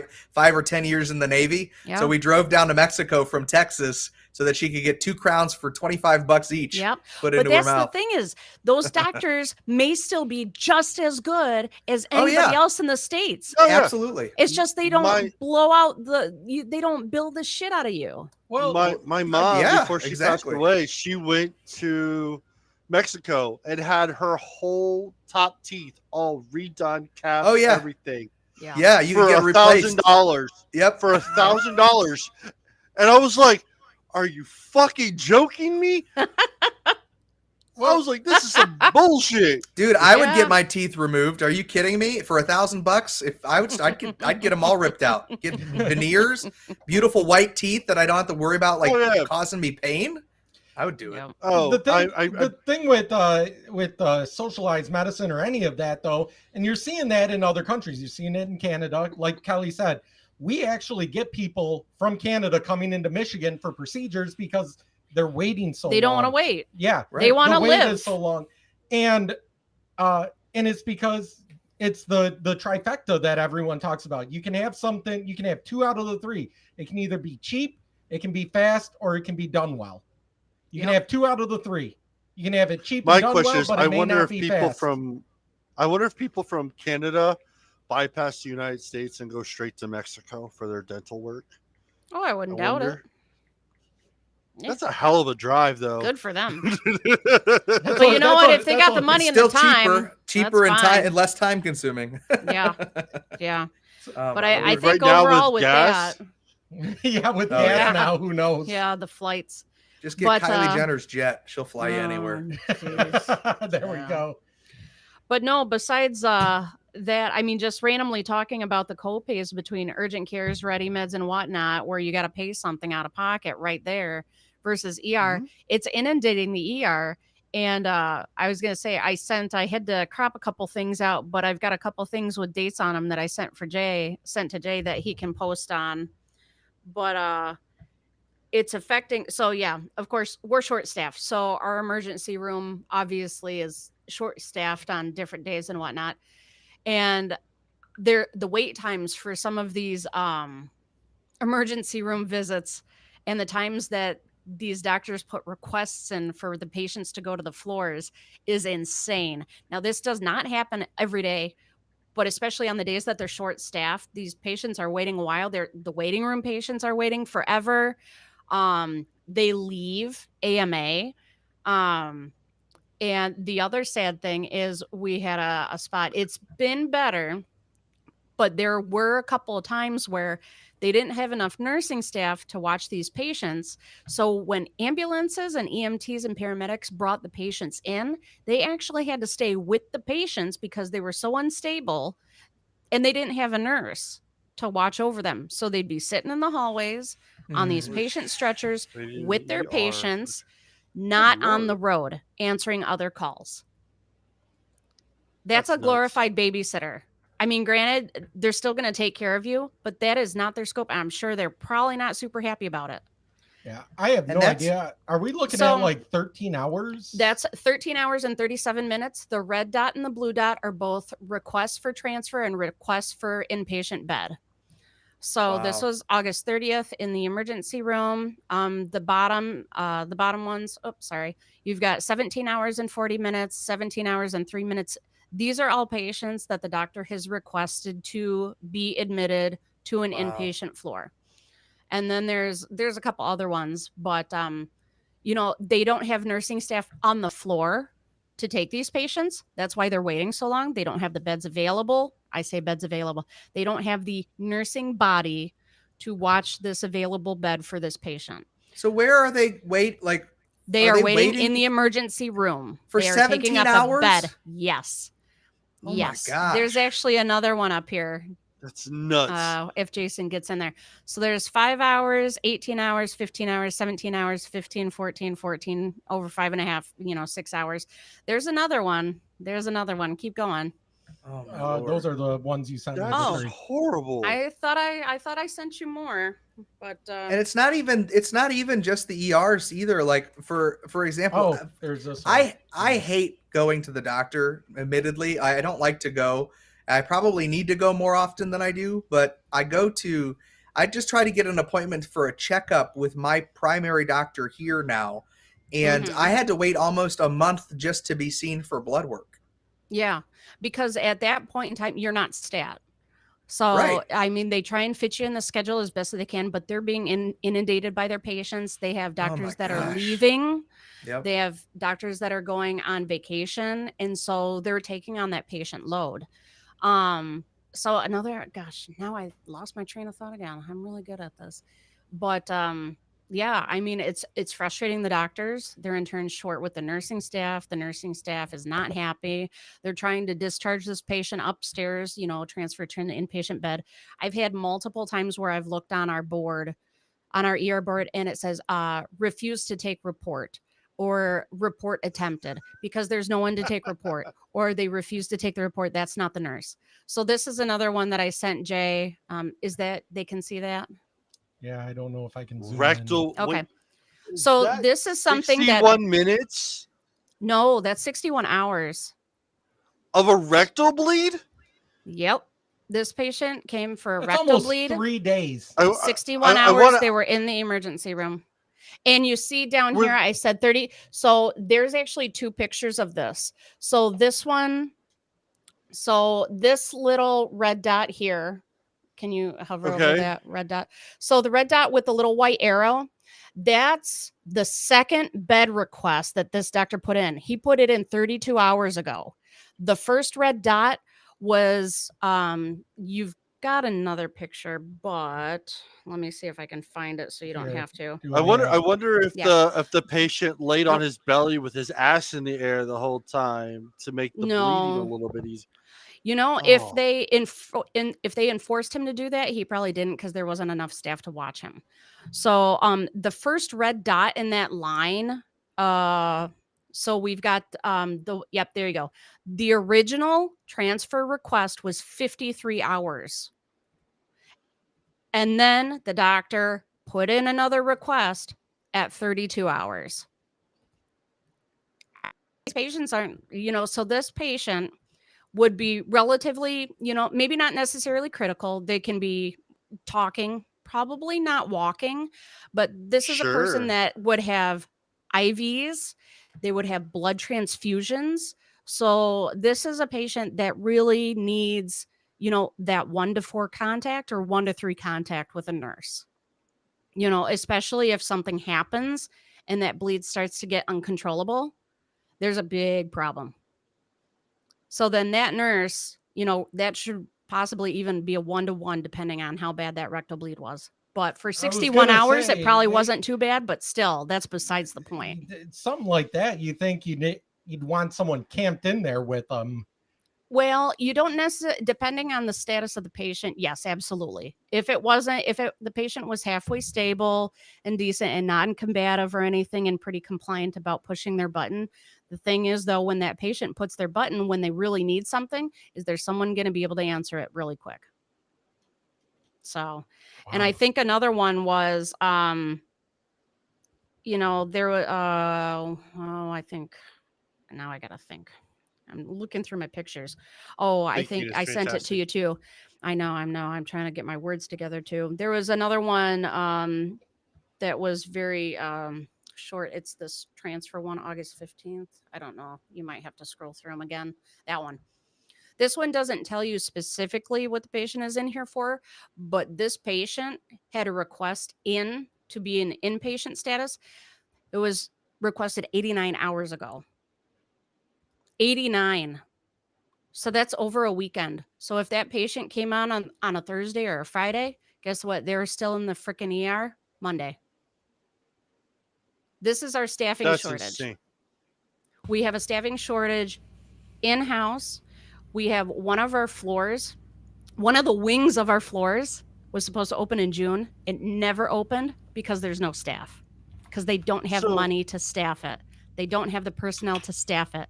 They're not giving incentive to make it look pretty to people, to have people come in. We have a neuro ICU unit, a neuro ICU. So ICU, intensive care unit, critical unit, our neuro ICU unit that has hit, that's head trauma, any kind of brain bleeds, whatever, serious, more, very difficult stuff, has been closed for 8 months at least because they Wow. cannot staff it. S- Our hospital I- is a I 400 know- bed hospital, and we are censusing patients maybe about a good day for a patient census is 250 patients in house. That's I know less California- than half, maybe. So Wow. I know California and New York did this at one time where they requested the National Guard for assistance. What is it? Are we going to end up having see this nationally where all the National Guard members have to go to hospitals? Is that The hard part with something- that is the governor has to make a state of emergency in order to call in the National Well, Guard. and there's not an unlimited resource of National Guardsmen either. Right. Like Yeah. you're only going to Yeah. get so much. And Yeah. not all National Guard are medically trained. No, I would say most are not. Yeah. Hence the pickup with the travel agencies. But the thing is, you Mm. still want to retain the staff that you have. Why wouldn't Yeah. you? I mean, give them a bone, man. I mean, they're a lot of it is burnout. Well, It's burnout. They're tired. They're traumatized, and they know they're not going to have backup when they go there. You So know, I mean, it's like, I well, don't- they're I going to don't- retire. They're going to find something else to do. I don't know if this is a good idea. Probably not, because it means more government, more spending. But one thing I do remember, so when I joined law enforcement, the reason I was able to join and get hired in on a contract, basically part-time, is a bunch of us were hired part-time because from the 9/11 bill, they sent out a bunch of money to police departments for the only thing they were allowed to do with that was hire police officers. That was it. And so our police department hired a bunch of police officers. Now, 5 years later, the money ran out and they laid everyone well, off. I think But- I understand where Kelly's at. Is even if the money's there, I think the nurses are just tired because they've been told not to leave their hospital. They have to stay. They're on these 12-hour rotations. Overworked. Yeah. And Well, the money Go ahead. the money can be there all you want, but when you haven't been home to decompress as much as Well- you should. But that was my it's thought like, is fuck is the money. getting the money I'd that- rather go flip burgers from McDonald's for $20 an hour. But Yep. that was the thing is hire more nurses specifically, and this money has to go. It cannot be used for anything else. The problem Although Yeah. money is even if- fun. The They problem find a is way is around money, that. Yeah, I was gonna say the problem is money is fungible, yeah. meaning there's always a way of working around it. Like, hey, this is supposed to go towards paying nurses a bonus for COVID, but instead we're gonna put a new extension on the building. We got a new parking lot paved, and we got some new fancy lights in the OR, and I think we got some new technology updated in some of our computerware systems. My But wife works everything at a is nursing home. breaking now, and they don't have money Yeah. to fix it. So Well, my like wife I works say, at a that's nursing why home. that's why I say I don't think it's a great thing, but I know, like I say, when I got hired in law enforcement, it was because of this 9/11 bill We need honest management. that, you know, Yeah. they went out and they said, hey, So- we got all this money to hire new officers. We're going to hire, you know, rather than hire, I think it was, they could hire like 5 full-time officers, or we could hire 11 part-time because we don't have to pay them benefits and all this stuff, or 12 part-time. And that's what they did, is they hired all of That is the benefit of the traveling. They don't get insurance benefits from the employer. That's why they're getting paid a higher wage. But like Kelly said, that you're getting all this new equipment from all the COVID money. My wife's employer took the COVID money because the building that they were in wasn't going to pass any more inspections. They weren't grandfathering the old building in. Yep. So they took the COVID money plus the money that they had and had a brand new building built. They've already had to shut down one wing, and they have under enough staff that they may close in the next year because they don't have enough people there to pay the bills. And it's like, Yep. wow, you get a new building in a year and it closes. Fantastic. Yep. That's similar to what happened. I remember when I got hired in, once the money ran out, and all of a sudden the city's like, wait, we got to pay these officers now. Then they started laying us off, and it wasn't like we all got laid off at the same time. It was like Survivor, like people were stabbing each other in the backs and Actually, doing I think everything to save their own job by throwing another person under the bus. I think you guys, I mean, again, it was bad management, because from what I recall of you telling me was that as far as politics are concerned, guess what? These new hires, well, they're not at the higher rate that all the other guys are in that are in the union. No. So we're going to have you cover these shifts because we can That afford was- to pay you cheaply, That was which the other then part, causes is animosity there between was the two so groups. much animosity between the two And groups it's because they were politics. putting us in instead of paying Correct. overtime to another officer. They Yep. were saying, well, we don't have to pay So- Jason overtime because he's part-time and he's not going over. Yep. But then we also don't have to pay you benefits, so they're saving money. Right. And so this right now we have a dog eat dog world. You're chasing your own tail, despite you have a dog food bowl in front of you. You just gotta figure it the fuck out. But like our hospital right now, I think I had counted back. We don't have a huge OR, but I'd say we had probably maybe about 50 staff members. In its entirety. I'm not sure, that might be way over, but since December, we've had 17 people leave.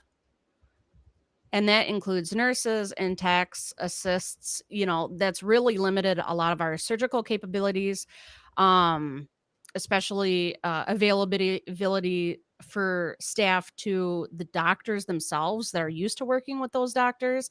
Now they have new personnel that they are not happy with because it's not their team that they used to have. We have the hospital doesn't have money to really afford to pay people, so they're doing what they call hospital convenience, or HC. And we've had personnel leave because they used to be an 80-hour person.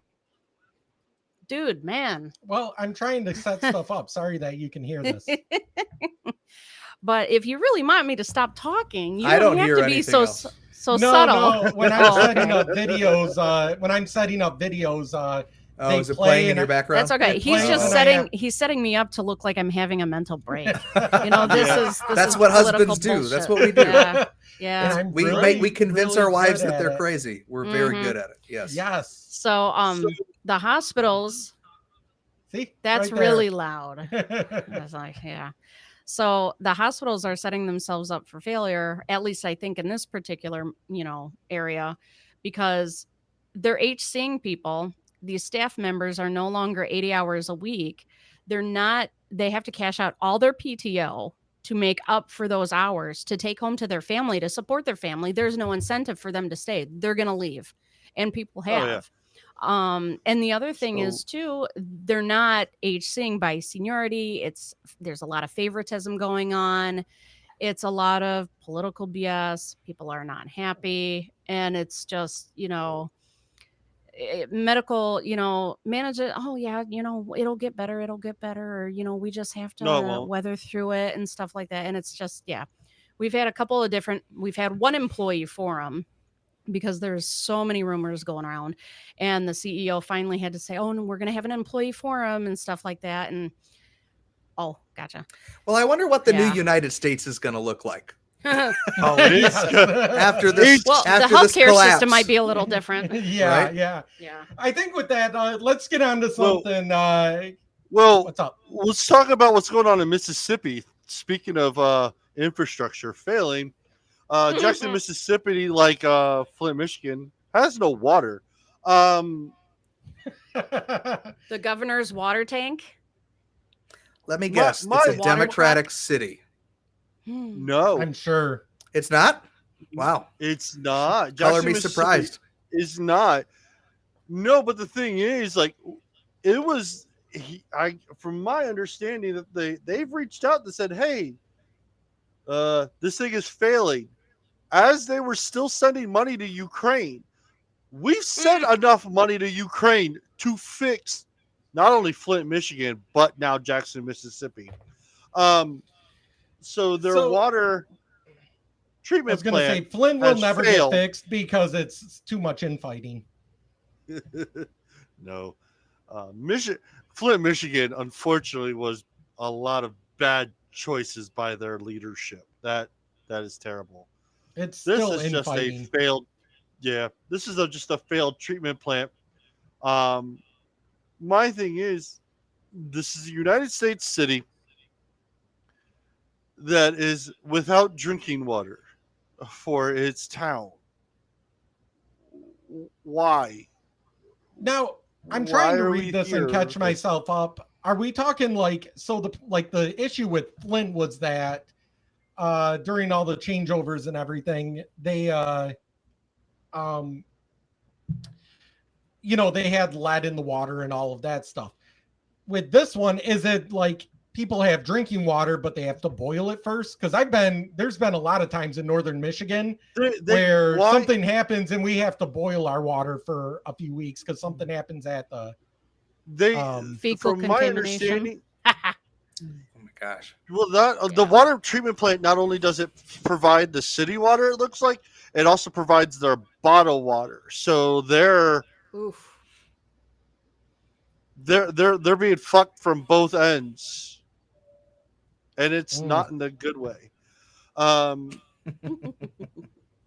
Very rarely is it in a good Hmm. way if it's from both ends. This feels like a human Yeah. centipede moment, and the water treatment plant is in the middle. But I know there's a handful of TikTokers I saw that they are actually doing a caravan bringing water to help assist in Jackson. And it's sad when it's great that people are taking initiative themselves to do it when the government knows of the situation, but yet aren't stepping in to do it. Ha!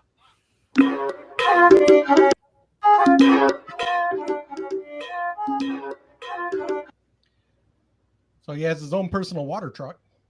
Mm-hmm. Mm-mm. Wow. It doesn't Mhm. look good for him. No, not at all. Yep. Not when you have your own water truck, but yet you can't get Yeah. water for your own people. Now that's not No, to say that his name doesn't- is not on it. It's not hooked up anything directly to his property. It's just sitting outside of his property. Yes. Yeah. That could be in a neighborhood. That doesn't look good. Yeah, that's it what I'm could. wondering is could. that's the hard part with a video like that Yeah. is that may not The be aesthetic. showing.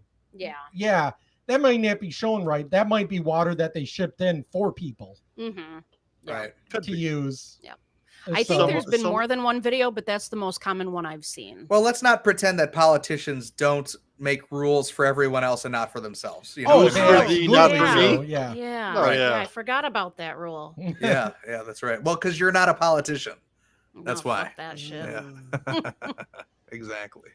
Yep. So they Really? were I left thought, to. I the- thought about getting but into not for politics, me. but I also remembered I really could go to jail for mass murder of politics. So I think I'll just You have have to a soul. Right? Yeah. What the It fuck is that? exists. I read Obviously, my you got shirt. one. I know. Read I my saw it. shirt. Yep. All right. Yep. All right, so we're gonna make fun of some TikToks now.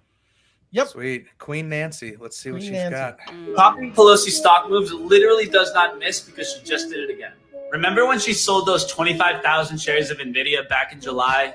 Well, the literal US government just told NVIDIA that they can't sell chips to China anymore, and guess what happened to the stock? It tanked, and it's now down more than 6% after hours. It is down almost 15% from when she sold back in July. But what's crazier is, if you do the math here, you'll see that she saved almost $600,000 by selling those shares early. And since I was autopiloting her and copying her exact moves, she literally locked in a 20% gain for me because it sold when she sold. To celebrate the win, we're again going to open up the private beta to Copy Trader, so you know where to find the link and follow for more. I need to follow Is that it link. considered? Is it considered inside trading if you're following Nancy Pelosi? Not Well, for no, us. because it's not for her either. Yeah. It's Yeah, for I mean- it's for her husband's lawyer. Right. Did you see that video where he got arrested? Oh yeah, we he played got- it Oh, last yeah. week. We did that last week. We talked about it. So he got 5 years probation and 1 day in jail. Ooh. Mhm. And, Well, here's and what a I will fine. say But they About- saved $600,000. about the Nvidia thing, though. I think that that's a very good move. That we are no longer going to be selling those chips to China. We shouldn't be selling any chips or anything to China. No, well, Like, obviously, I mean, they've already stolen most of our copywriting stuff. You know, yeah, and technology. intellectual yeah. property, technology. So, Yep.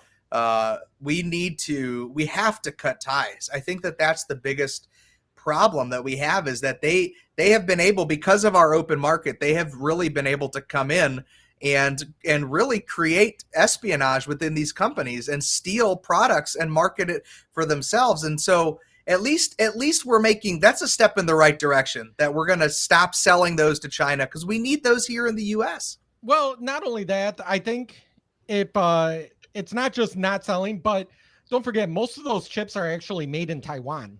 So if we're going to back Taiwan, we can't back Taiwan, buy from Taiwan, And then and sell there's to a- China. and then sell to China. Right. Well, So- the funny thing is with Taiwan, there's a bill on the floor right now for us to send military aid to Taiwan because Taiwan is now throwing rockets at China all of a sudden. So are Oh, we well, going to that's be great. supporting 2 fucking wars now? Yeah. Now, here's the thing. I think, for our own purpose, have to support Taiwan because, like I said, Yes. if Taiwan goes down, we are screwed. Oh yeah, Because- no. If Well, you if wanna we talk set about back the for a ship- while. Yeah. Well, yeah, we'll be set back for a while until more places open up here locally. Right. But I want to say, what is it, like 80% of the semiconductor chips? The Made semiconductors in that go Taiwan. into chips come from Taiwan. Right. So, yeah, we have to defend them.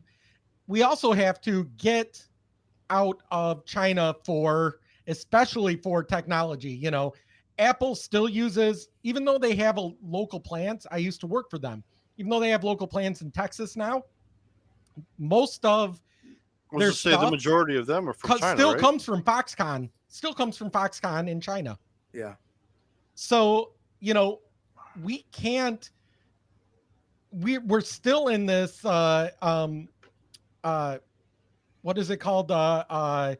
Economic, where if you go down, I Catch-22? go down. Yeah, but there's a name for it. Reagan came up with it in the 80s when it came to Trickle down economics. No, There it is. So close. so close. Oh. Drew for the But- win. Hey, that's the only reason I came onto the show was for that moment right there. I'll take it. But no, as far as the stocks, I kind of want to do that. I want to see, because I want to actually ask my brother if he did sell Nvidia, because he put a ton of money into Nvidia stock back in like January. Wow. So I want to see if he did lose, because of that, or if he sold. If he lost and he didn't sell, you might want to do a welfare check on him. Oh gosh, He's yeah. probably in tears. All right. Probably. Next who TikTok. knows? All right, here's our favorite man again. People on the left love to call conservatives fascists, but they have no idea what that means. Shoot, even Joe Biden recently called us semi-fascist. But let's look at the Merriam-Webster dictionary definition of fascism real quick.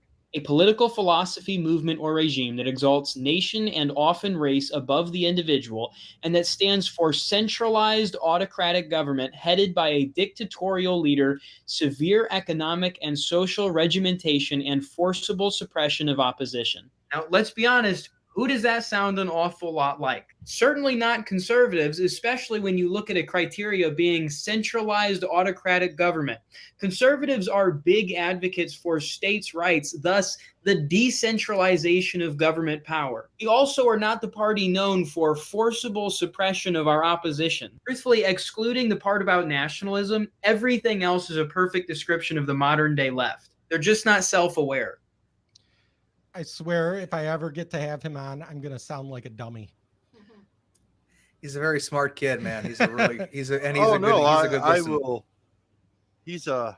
He's a trip to watch on TikTok. That's And like his it's like, third account wow. too. I swear, is. I swear, like over the last year, I've had to follow him like 2 or 3 times now. Yeah. Yeah, I think the thing about the fascism stuff is so there's no logic behind the arguments, because even like I just watched a TikTok, it might have been yesterday, where a guy was interviewing a Antifa member / supporter. I did watch that. I watched that one too. Did you see it? Where he's like, "Well, I'm anti-fascist." It's like, but everything you do is fascist, right? Like you're supporting fascism. So like, and that's my thing with Antifa is you can call yourself whatever you want, but your actions speak louder than. Oh, absolutely. You know, I know a lot of people, not a lot. I know some people that call themselves Christian, yet don't believe in the Bible. Oh yeah. Well, just being born in America makes them a Christian. You know? And I'm going, well, if you're not going to follow the teachings of Christ and what the Bible says, you can't call yourself that. Call yourself anything else. Right. Anything at all. I was a Roman Catholic, and then I didn't believe in the panhandling of the pan 5 or 6 times. The tithes, because I questioned it when I was 13, and I said, well, this is it for me. And my grandmother banned me from her house because she's from Italy, and she's like, you can't. And I became a Christian after that because that made more tithing sense. is a part of Christianity. I understand. I'm not disputing the tithe. I'm disputing the 8 times the damn tithe pan goes around. Oh, sure. And there's churches, there's non-Catholic churches that do that too. Oh, I mean, it really is just the fallen nature of man. Right. Is going to always do things that, But taking it back to like Antifa, right, is you can't say you're anti-fascist when your whole way of pushing your ideology is through force. Yeah, it's the Bolsheviks again. It's the what do they call the party that the strong arm party of the Nazi party? Yeah. Right? Yeah. They're the brown shirts. Yes, the brown shirts. That's exactly it. I almost said brown Are the coats, new- and are I'm the like, new- and then are I'm the like, wait a minute, new- no, that's Serenity. Yes. Are the new 87,000 IRS agents the new super soldiers for the Nazi Party for America? The whole thing. I mean, how are they going to get 87,000 agents? We can't even hire 8 people for the Burger King in my town. Like, who's going to go join the IRS? Because they're going to be given Not a only gun that, and they- said you can raid people. And it's not just people that are able to carry firearms, but also good at math. Yeah, you're limiting your base there a little bit. Right. My wife and I were talking about that. She goes, what if an IRS agent comes to our house? call 911 because they have no right to come into our house. They're federal. They have to go by federal law. They have to contact state and local police before they can pursue anything. So you go, Well- hey, I got a guy pretending to be an IRS agent trying to break into my house.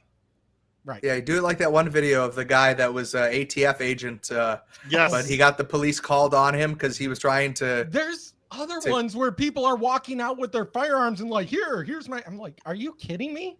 Yeah, Don't- I That's think what that's all happened. fake, man. That's what happened to Australia, and look what happened to them. Yeah. They got fucked. Well, they're all prisoner. That's a prison planet anyway over there. Like that's how Was they it- got it their was- start. it was So But I they're was so going to say, nice. Australia was a giant prison. It was it was Britain's prison. England didn't know where to put people, so they found an island, just said, here, you live here now. Right. Figure it Right. out. And then they created it's like Australia. England's version of the Gulag. you Right. know? Yes. That's what it was. Yeah. Or like Lost in, or what's the Kurt Russell movie with? Is it not Lost in New York, but Oh, Escape from New Yeah. York. Escape from New York? Yeah, Escape you from did. New And York. then Escape from LA. Yeah. Yes, Yes. yes. So Australia is Escape from LA without a cool Snake Plissken character, or Plissken Right. character, whatever his name is. Oh no. Well, you got chlamydia, koala bears, and kangaroos. That is kind of creepy that koala bears carry chlamydia. They also And- will die if they don't. There's something about the way that they eat their food that they easily can starve to death because they can't. Something about where they're unable to do something with their food because they're that stupid. I don't. I just I remember. really I just wish remember I need to get a hold of Killalova talking Simon and about ask him that. drop bears all the time, and Yep. fear That the was drop our bear. friend. That was our friend Graham, aka Killalova. Killa. God rest his Yep. soul. Yeah. He would call koala. He's from Australia. He would call koala bears drop bears because he would say if you're not paying attention and a koala bear is in a tree and they're above you, they will drop on you Yep. for no reason, Mm. and they can either scratch your face up or give you chlamydia. And you pray Maybe for the both if you're scratching of the lucky. face. I was gonna say I don't like them choices. I would rather have my face scratched up than get chlamydia on my face. I Honestly. mean, I Well, would they- I would They rather scratch have and itch neither. themselves. Uh, So I mean, maybe their No, no, I fingernails rub- have chlamydia in them. On them. Just be careful. Yeah. All right, we're gonna make fun of California some more. Yep. Sweet. So this is an actual news report. California is restricting Mm. residents from charging their electric vehicle. This comes 1 week after passing a ban on gas-powered vehicles. California is in the middle right now of a heat wave, and they are saying it's going to take an impact on the power grid. And because of this, they want people to conserve energy and to restrict charging their electric vehicles. Well, many people are arguing, how is this going to work when by the year 2035, California has a law in place that will limit all gas-powered vehicles from being sold. They want to go to all electric cars. So what is this going to do? How is this all going to work? I want to know your opinion. This is a news story happening today. My name is Dave Bondi. I'm keeping it real. No bias, no narrative. It's not my job to tell you what to think. That's your job. Click the plus symbol to follow me right over there on TikTok. I don't know why we care Does- about California. I'm waiting. I always they're think one that whatever earthquake away from California does, becoming. the Democrats in Washington do later on. Right. But like, Um, why? We should Why- just let them do all of these things. We should just let them do it. Be like, go ahead, guys, go Didn't they want do to? it, buddy. Didn't Gavin Newsom want to put a wall like all around California? That wouldn't. At one I Yeah. time? wouldn't be opposed to that. No. I'd say not only I- that, just how about you dig some deep trenches and just break California off, let it go float away. Well, I mean, they're one earthquake Isn't it- away I from was gonna becoming say, an like an- island. I mean, hence you have like a Escape from New serious York. tectonic plate right there. That You that's just let it go. That's Yeah. the Let it that's the- go. Let it go. okay. Escape from LA. That is how Escape from LA started. Is LA broke off from the United States because of a giant earthquake. And when it broke My- off, they're like, oh, we're just going to turn this into Australia. Hey, And- Drew. My whole family was Navy, so I thank you for your service. I want to say that again.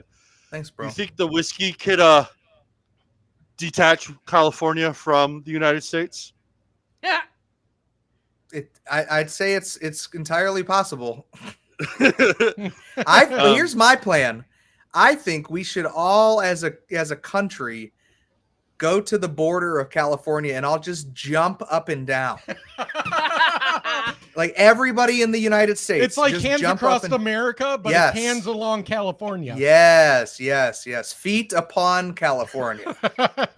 The only bad thing I'm gonna miss is the California weed from the mountain. Man, we got That's the enough- only thing bro. I I got would enough miss. of that in Michigan. Come Missouri- on, to Michigan. Missouri is all about that business over here. So Yeah, I We'd was be all gonna right. say, I gotta find it in. Actually, you know what? I'm gonna bring this up as the next one because this is. Oh boy, is it a weed story? We haven't had a weed Yes. story in a while. So, here we go.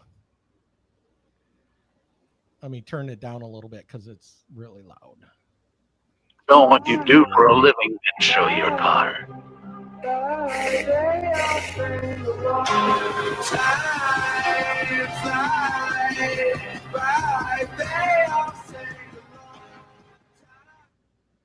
Okay, so basically, this TikTok, I'm gonna bring it back to the beginning. Know what you do for a living. Man arrested after deputy seized 50 pounds of marijuana. 100. Who the 20,000 fuck worth. is driving around I- with 50 pounds of weed? Okay, That's just not even counting asinine. that.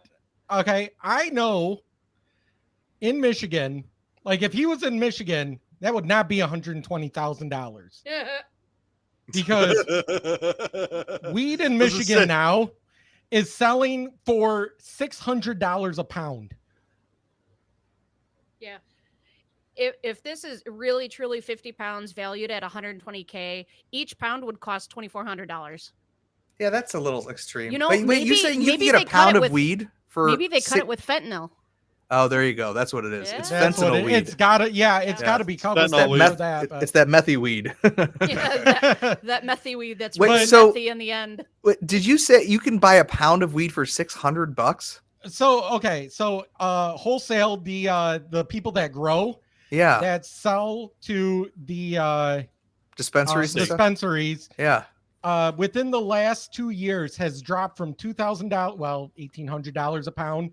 Last year it was hovering a little over $1,000 a pound. Now it's down to $600. Is that because there's so many different farms now? yeah, the Yep. market Wow. is so flooded. Pennsylvania is hitting that right now where it's flooded because we had 2 new big dispensaries open up Mm. and they're growing all within and they've literally flooded. We have one right market. next to us that has 5 licenses to grow 5,000 plants per license.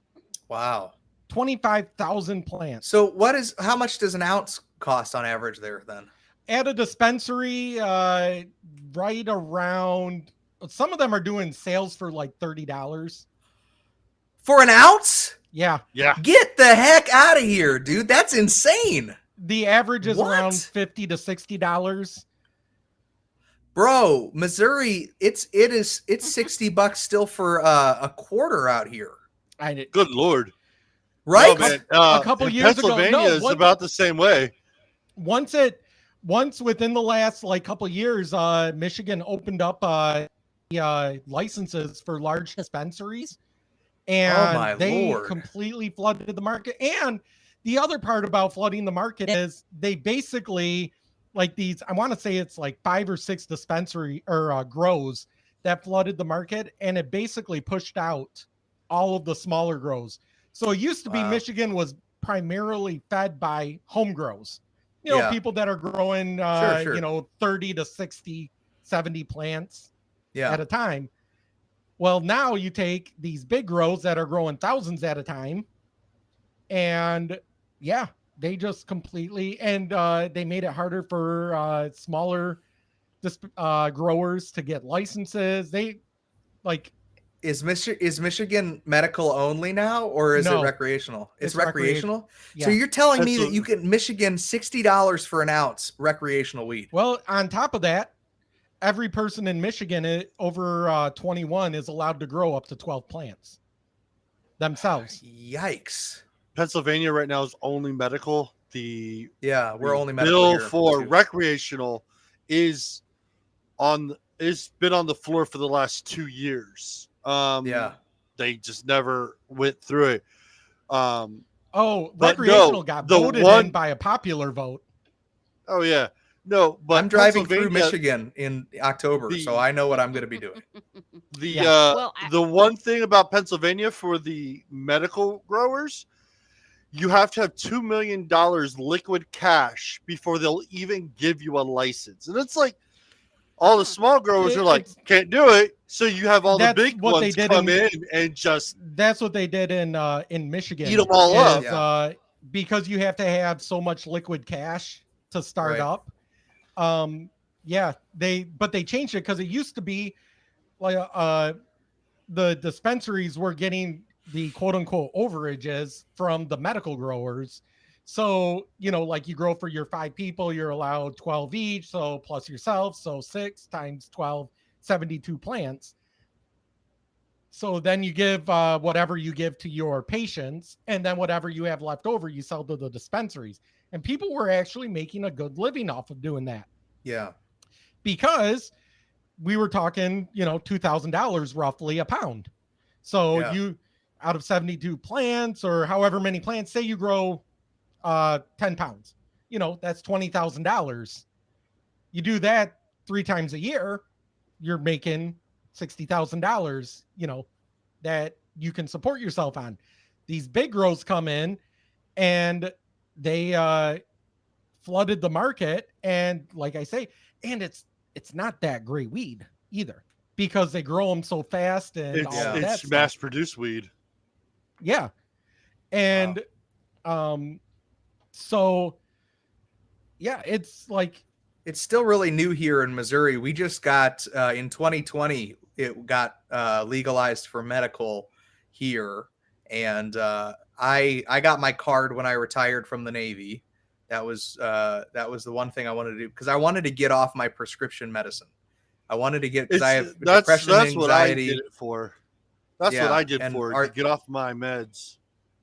Yep, and that's what worked for me. And now I'm at the point where I really only smoke to help me sleep at night. I used to smoke pretty daily, pretty regularly, but I'm at the point where it's like it doesn't have the same. After you've been smoking for a long time, it doesn't really affect you the same way, but it does help me sleep. So that's the one thing I'm grateful My for is if I smoke favorite- before bed, sleep. My great. my favorite one to sleep with is Bio Jesus, and I told my aunt that, who's a hardcore Christian, like hardcore. I said, "Yep, I go to sleep with Bio Jesus," and she just laughed at me and she goes, "That's wrong, but funny." She doesn't know that Jesus is from Mexico, so that's the Jesus that they're talking about. it's Bio Jesus. Bio Jesus. No, Bio Jesus. no. This is No, Jesus. it's Jesus. I have Jesus within me. Lord, forgive us. Yeah. Lord, forgive us. I was oddly enough, I was having a conversation with our old pastor online about the whole using the Lord's name in vain. I'm like, I think this would constitute possibly that argument. Yeah, well, you're using it for sure. So okay, next I one. mean- This one. Yeah, we fancy like Applebee's on a date night. Look at this guy. He's taking a. Oreo shake. It's like a train. cream on the top, two straws, one shaker. Is that a generator? That's his whole life right there, man. He's got like an Amigo that he's pulling like a train. He's got 2 of those little Walmart fat people carts. Yeah. That and then he's got a whole bunch of other red wagons there. He's got oh my one. gosh. Oh, look at that. He's got some animals in there. Is that like cats or dogs or something? Maybe he runs a petting zoo that shows up to your house. I'll come to there's you. the generator. And there's Big the giant generator. fan. So when his scooters run out of power, he just turns on Yeah. the generator and plugs them in. Look, he's got gasoline there. He's got gasoline in yes. the tanks. And you know Hey, what? look. You know, this guy is probably the happiest he will ever be. Dude, you don't need a home. You don't need a home to be happy. He's got You really gas. He's got a fan for his animals. He's got. He food is if driving they, both give eggs scooters and meat. with He's got a generator, and guess what? He probably lives off the land, so he ain't being taxed. You know what though? don't. Yeah, he's not paying. I He's mean- definitely not paying taxes. But he's just the fact that he's got like it's a little train. How many? 1, 2, 3, 4, 5, And those are seven, like 8. industrial outdoor carts too, because Yeah. they have the big rubber tires on them. He's going This off is the roading. epitome of work Wait, smarter, hold on, not wait. harder. There is 1, 2, 3 scooters attached. Yeah. Yes. He is Yeah. powering 2 of them. Well, when one runs out, he jumps on the other one and just keeps going. Yep. And I love the straps. Like he's got it all strapped together. Oh, that is so great. You can't look, man. That That is guy, fantastic. he used to work. You know, people don't know. He used to work for Tesla. They had to let him go. That's the type he of refused ingenuity. to go that back into work. He wanted That's to right. stay work from home. he said No, Tesla it was wasn't racist. Tesla. That was SpaceX. That is all SpaceX. Okay. Oh, good Ready? old Florida man. Let's see what we got. God The damn birth it. of Florida man. And that's how Florida Man was born. What? I Wait. did not expect Hold that. on, go Can you play back, that go again? back, go That's back. got to be a rubber. That's a rubber gator. Oh, That's gotta be a yeah. rubber That is gator. not a Yeah. real Yeah, gator. look at how flimsy. Yeah, That no is way. not- Body, nope. the flimsy. Well, you see the fake jaw. Yeah. Oh. Wow, but you know what? At first glance, I was At I was first glance. convinced. You notice he I- comes out with a beer first. Beer's Oh no, my beer's Lord. still in hand. No. What really got me was the dude on the back holding the tail and the Uh-huh. gator not rolling. Yeah. These are the videos that Russians watch, like we watch Russian videos. The birth of Florida man. Like, Yep. those stupid Americans. All right. Next one. Say this phrase out loud for me. Kinda. These nuts. I'm from Michigan. That's kinda. Kinda. Yeah, kinda. I'd say kinda too. I'm originally from Kinda. Ohio, so I'm gonna go with kinda. It's kinda. It's a kinda. Kind of. Sure. Kinda. Missing a few letters there? I mean, I see the letters, but you don't have to say them. Like, if somebody's like, yeah, are you feeling all right today? You can be like, I don't know, kinda. So you're knowingly saying it wrong. That's what I'm hearing. I mean, Kinda. I'm not going to yeah. say you're right, but kinda. I feel like I have the more of a harder D in there, but I do still too, do. Yeah. Yeah, it's mine's more spelled Kinda. Yeah. Kinda. Yeah. Kinda. Yeah. Kinda. Yeah. The Um, word of the day is kinda. Kinda. I like that. although it drove me nuts because when we were in Oregon, I never heard myself sounding any different than anyone else, but they like to point out that my Michigan accent, my Midwest accent, Yeah. how I pronounced my A's and stuff like that. Oh yeah, you What know, was- I could absolutely start sounding exactly like you because I'm from Ohio. Yeah. Yeah, Well, and it's I not lived in- hard when I I- get around people from the Midwest to start talking like this a little bit more, you know? My high yeah. school, You know, you my should- junior year, I went from Maryland, ended up in Tennessee from my junior year to my senior year. So I went from, and they had no problem calling me a Yankee the entire school year. And I'm like, motherfucker, we all know Maryland is stuck in the middle, so fuck you all. And they're Did like, you have a "Where's New your England Southern-" type accent though? Were you a little bit like No. Bostonian? Do you have any of that? No, really. No. I have no idea what the Maryland You accent don't park the sounds car like. in the garage? What's that fake New England accent that they used to use in old movies? There was a name for Oh, that. the Atlantic accent. Yes. The Atlantic Yes. accent. What do you mean you don't know what I'm talking about? That was more of the accent that I had. Was more of the Atlantic accent. Ah. 'Cause I Well, was- I come was on born down by here to the bay. Tennessee, you know. Yeah. Fucking Christ. I was gonna say you guys should do a video where you actually give them words from Oregon and have them pronounce them. Oh, no, I like Klaskanai. How do you pronounce this? Neocani. Neocani. Oh yeah, Neocani? well the same. How do you The pronounce first it? time- Oregon? The first time I got there, Kelly, I'm talking to her on the phone, and she asked where I was, and Scotty. I'm like, I just passed the sign. And I just glanced at it. I'm like, I think I'm at a place called Klatascani. I lived in Washington State for 6 years, so Snohomish and Wenatchee and Yeah. all the Algonquin names. Multnomah, yep. Yeah, yeah, There we for go. sure. A play on words was it Passamaquoddy? Yeah. Yeah, Old Snoqualmie. Like, get Oh, out of yeah, here. Snoqualmie, yeah. I mean, we have Michigan Native American words here, Ypsilanti, Tequamanon, Yeah. stuff like that. But Yeah. oh, Oh my gosh. We've got hell in paradise. we do have hell and actually, my in-laws are from hell. Again, I'm allowed Nice. to say that Fantastic. my in-laws, Kelly, my wife, is from hell. I have the Well, wife from where hell. where I live in Missouri is right next to Independence, Missouri. I'm in Blue Springs, but Independence, Missouri, little known fact, is where the Mormons think that Jesus is coming back at. Really? They built a Wow. temple there. The Mormons have a temple to prepare for the coming of Jesus, whatever Mormon Jesus they believe in. Of But yeah. every place he could choose, he chose Missouri. Independence, Missouri. Independence, Yeah, Missouri. yeah. We have a No, our Wasn't government. that Maryland's because got guy talked to a rock. It was for the Mormons. You mean? Yeah. He found some gold tablets delivered by the angel Moroni, and that's where they get the name Mormon. Is Moroni or Moroni? But Joseph Smith, yeah, he was a big he was a big part of here in Missouri.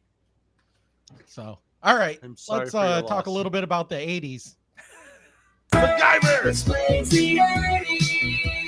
Where you only need duct tape, zip ties, and a can. Hey, got a mullet and he's a heartthrob. you can't talk during this.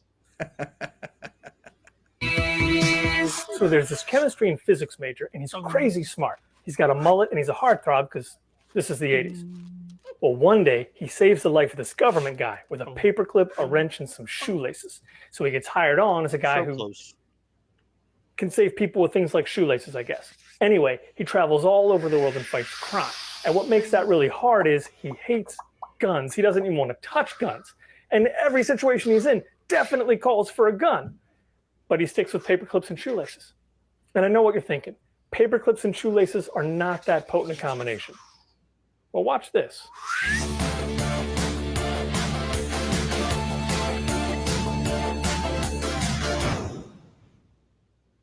Never mind. That was actually a really well edited and thought out TikTok. MacGyver. Well, look, MacGyver was so good that we now use the term MacGyver I'm gonna when we're putting MacGyver it things together. Yeah, I mean, there's kids growing up that don't have a clue who MacGyver is, and Or yet they they'll know use the new term. one. Right? They have the new one. MacGruber. Oh, did they No, have no, like there an was a new actual MacGyver. MacGyver? Yeah, They did. A CBS younger, redid MacGyver younger a few MacGyver. years Yep. ago.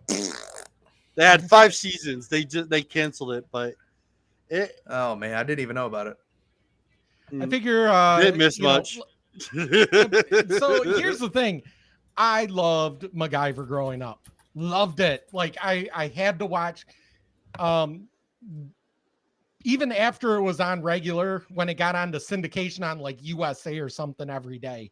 It was like I had to be there and I had to watch MacGyver to see what he's going to do. I had my little MacGyver kit, which Yeah. was basically, duct tape and shoelaces and And paper clips. and paper clips.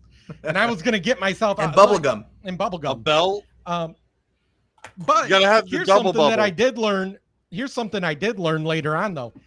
after the first season, because everything in the first season they actually had on like physicists and stuff to help make it the stuff that he did, because people were doing it at home and getting hurt because of the stuff that he made, because it actually worked. They had to start having him make stuff that theoretically could work, but only if the circumstances were 100% correct. Oh, geez. So that I found that kind of interesting. I didn't So know if that you want to until know I what was MacGyver older. really did, watch the first season Yes. of the Yeah, 80s. the first season was actually MacGyver. real. Yeah. Yeah, the new MacGyver. Actually, I had a friend that worked on the new MacGyver the first couple seasons. He did lighting for it. And he's like, oh, yeah, like 80% of the stuff he did was CG'd in. Oh, wow. Yeah. All right. Here's another one. Figure we'll go on the 80s throwback since this guy does really good. By the way, I love his name. This guy is at AARP. Because what a good name. He actually is an AARP member, which makes me want to get an AARP card, because in their thing, he mentions in his TikToks, like in an early one, that you don't have to be a certain age to become an you don't. AARP member. No, So I you can be. I get the letters all the time. I do for too, AARP. and I always just throw them out. But you can sign up for it, get all the discounts and everything, and not have to be like 60 years old. I'm gonna do that tonight. That is my goal this weekend. Join AARP.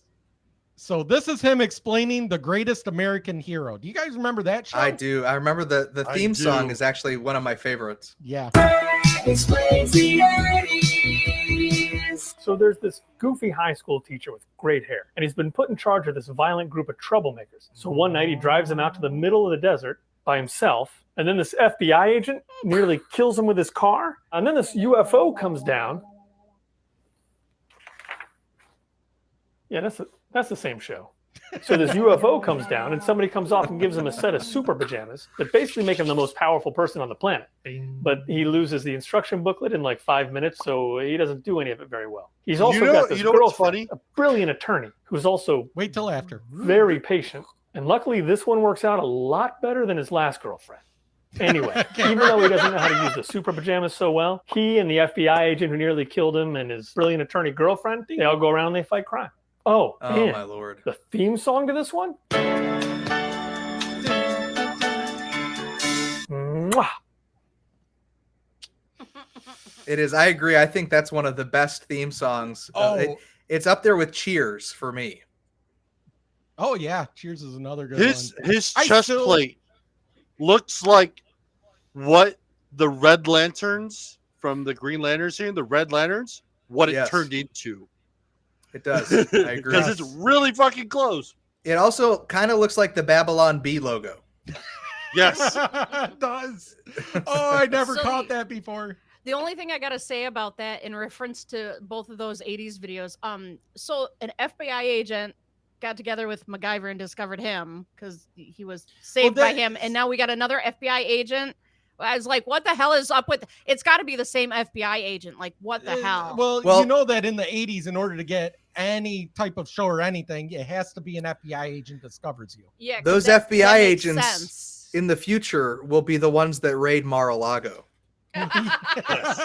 Oh, do you have the Monty Python Mar-a-Lago excerpt that I sent you? I'll send it to you right now. I'm sorry, please, please. Oh. Monty it's worth it. Python with Mar-a-Lago. Yeah, I'm gonna have I'm to. sorry. I'm gonna have to. I'm sorry. I sent it to you. I swear to God, I did. I wonder if maybe I couldn't download it or something. Otherwise, it would have showed up. Okay, let me find it. Oh my God, it's so good. Jesus. So just because, well, you post stuff. I don't post. You have to actually like set that up and say yes, people can download or share on TikTok.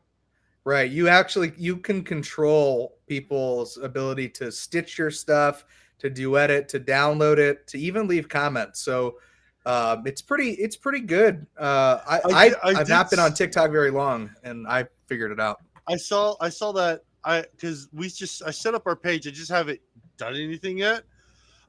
Where you could actually set the comments to those that you follow to actually make comments now. I was like, Oh, that's a Oh. way to get rid of the trolls. You just Yeah. friend all the people you want to have communications with, and when you know the people that are being trolls, you just like, I'm not following you back, and you can't make comments, so fuck you. Yeah, that makes sense. I seen just this go one. This by one's my good. theory, the same theory I use with Twitter, which is I'll post stuff and then never look at it again. That's the Joe I wish Rogan I wish theory. I could do that. I wish I could, but I have to I have to read the comments. So, all right. So this one is good. If someone ever approaches you and tries to rob you, tell them to stop. Ask them, is it necessary? Is it nice? Do you have my permission? Tell them that you do not want to be touched. If they point a gun at you, tell them that it's illegal. This is Solid a perfect evidence, man. example. This is a perfect example of the SEL learning that they are now teaching in schools. I mean, obviously, this is a Social emotional learning. I mean, this is all I'm thinking of is basis the of this old is a YouTube. perfect example. This is the obviously thing a when I watch parody, this, but when being I see that is, sarcastic. don't touch me there. This is my no square. oh, don't Chase, touch me my there. son, Damn it. my son Ryan. plays that all the time. You're used to. He doesn't do that anymore. You know, I have to say it's catchy because at least he remembers it and he feels confident enough to actually sing it out loud in front I'm of, still you know, prepared to his stop, drop, and roll. Yeah. Oh, Yeah. My remember Dare drug my abuse? daughter resistance? loves Like, they chicken taught us wings. how to do drugs. Yeah. Yes. What is it? Like cops come into the school. I'm in 3rd grade. Here's the drugs that Yeah. you're gonna start Dare. using, and here's how to do I them. love that. I think Good old Dare. Good old Dare. I don't think I have my Dare. I had my Dare shirt, and I wanted to give it to my kid, just to let him go to school with it, just to see if the teacher would be like, "Where did you get that?" mm-hmm. Yeah. Okay, let's see. I need to convert that video that you sent me, so let me play another one. Jesus. I don't know what this is. You should actually read more than headlines. While reading is key, comprehension is I love this required guy. to everything they read, or hear, or see. It doesn't take too much critical thinking to understand what's being said, which is akin to a puff piece about how they worked tirelessly to influence what you're going to think and what you're going to do come election day. So when you push false narratives such as Russia-Trump collusion, the Steele dossier, the Muslim ban, Mexicans are rapists, very fine people, never condemned white supremacy, the Russian bounty, the reason for the Lafayette Square photo op, 15 days to slow the curve, dismissing natural immunity, dismissing the Great Barrington Declaration, no vaccine until after the election, or my favorite, Trump is a fascist. Such a fascist that he used the pandemic as an excuse to take over the country. Oh, wait, that didn't happen. But I bet you still believe he's a fascist. Why? Because you read it somewhere. Or because Biden told you. Yeah, I actually speak to this guy pretty regularly, man. He's a good dude. He's a retired Marine. He was an Intel guy, so he's very good at data and disseminating information and kind of making it make sense. And so he's a good follow. Yeah, I think that's why I followed him, and why I saved this one is that he just the way that he very concisely put that in. He's already had his account cut, and he's already back a few times. Yeah. But no, I know we talked about it, Jason. We talked about it a few episodes ago. Back in 2013, Obama retracted the executive order allowing for the government information just to be able to be pushed to mainstream without the news anchors having to say the federal government is saying this, and this. So that's where a lot of the mainstream is being able to government's narrative without saying the government's telling us to do this. Okay. So again, I worked in news. I went to school. I studied broadcasting and film. I worked in news from the time I got out of college till just not that long ago. I worked in both television and newspaper.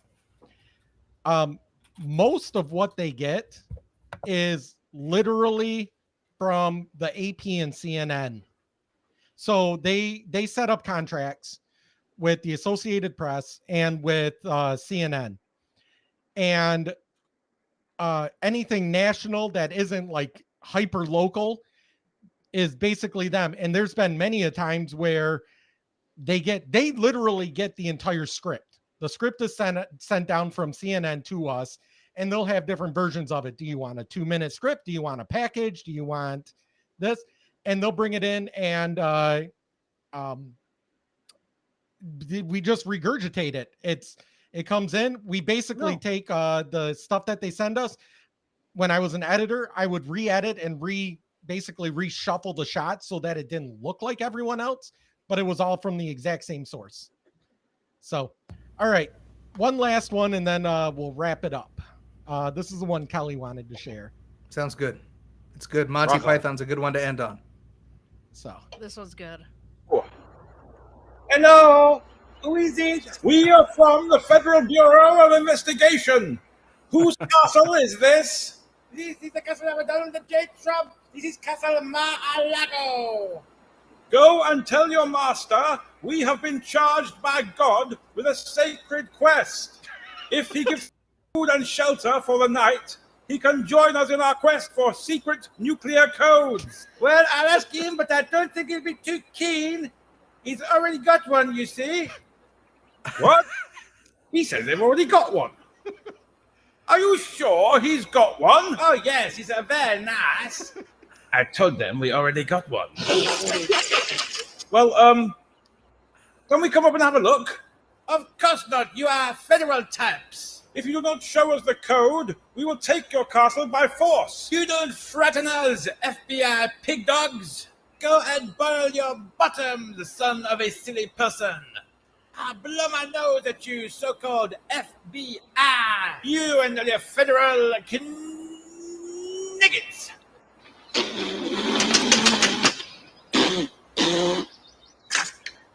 If you do not agree to my commands, then I shall take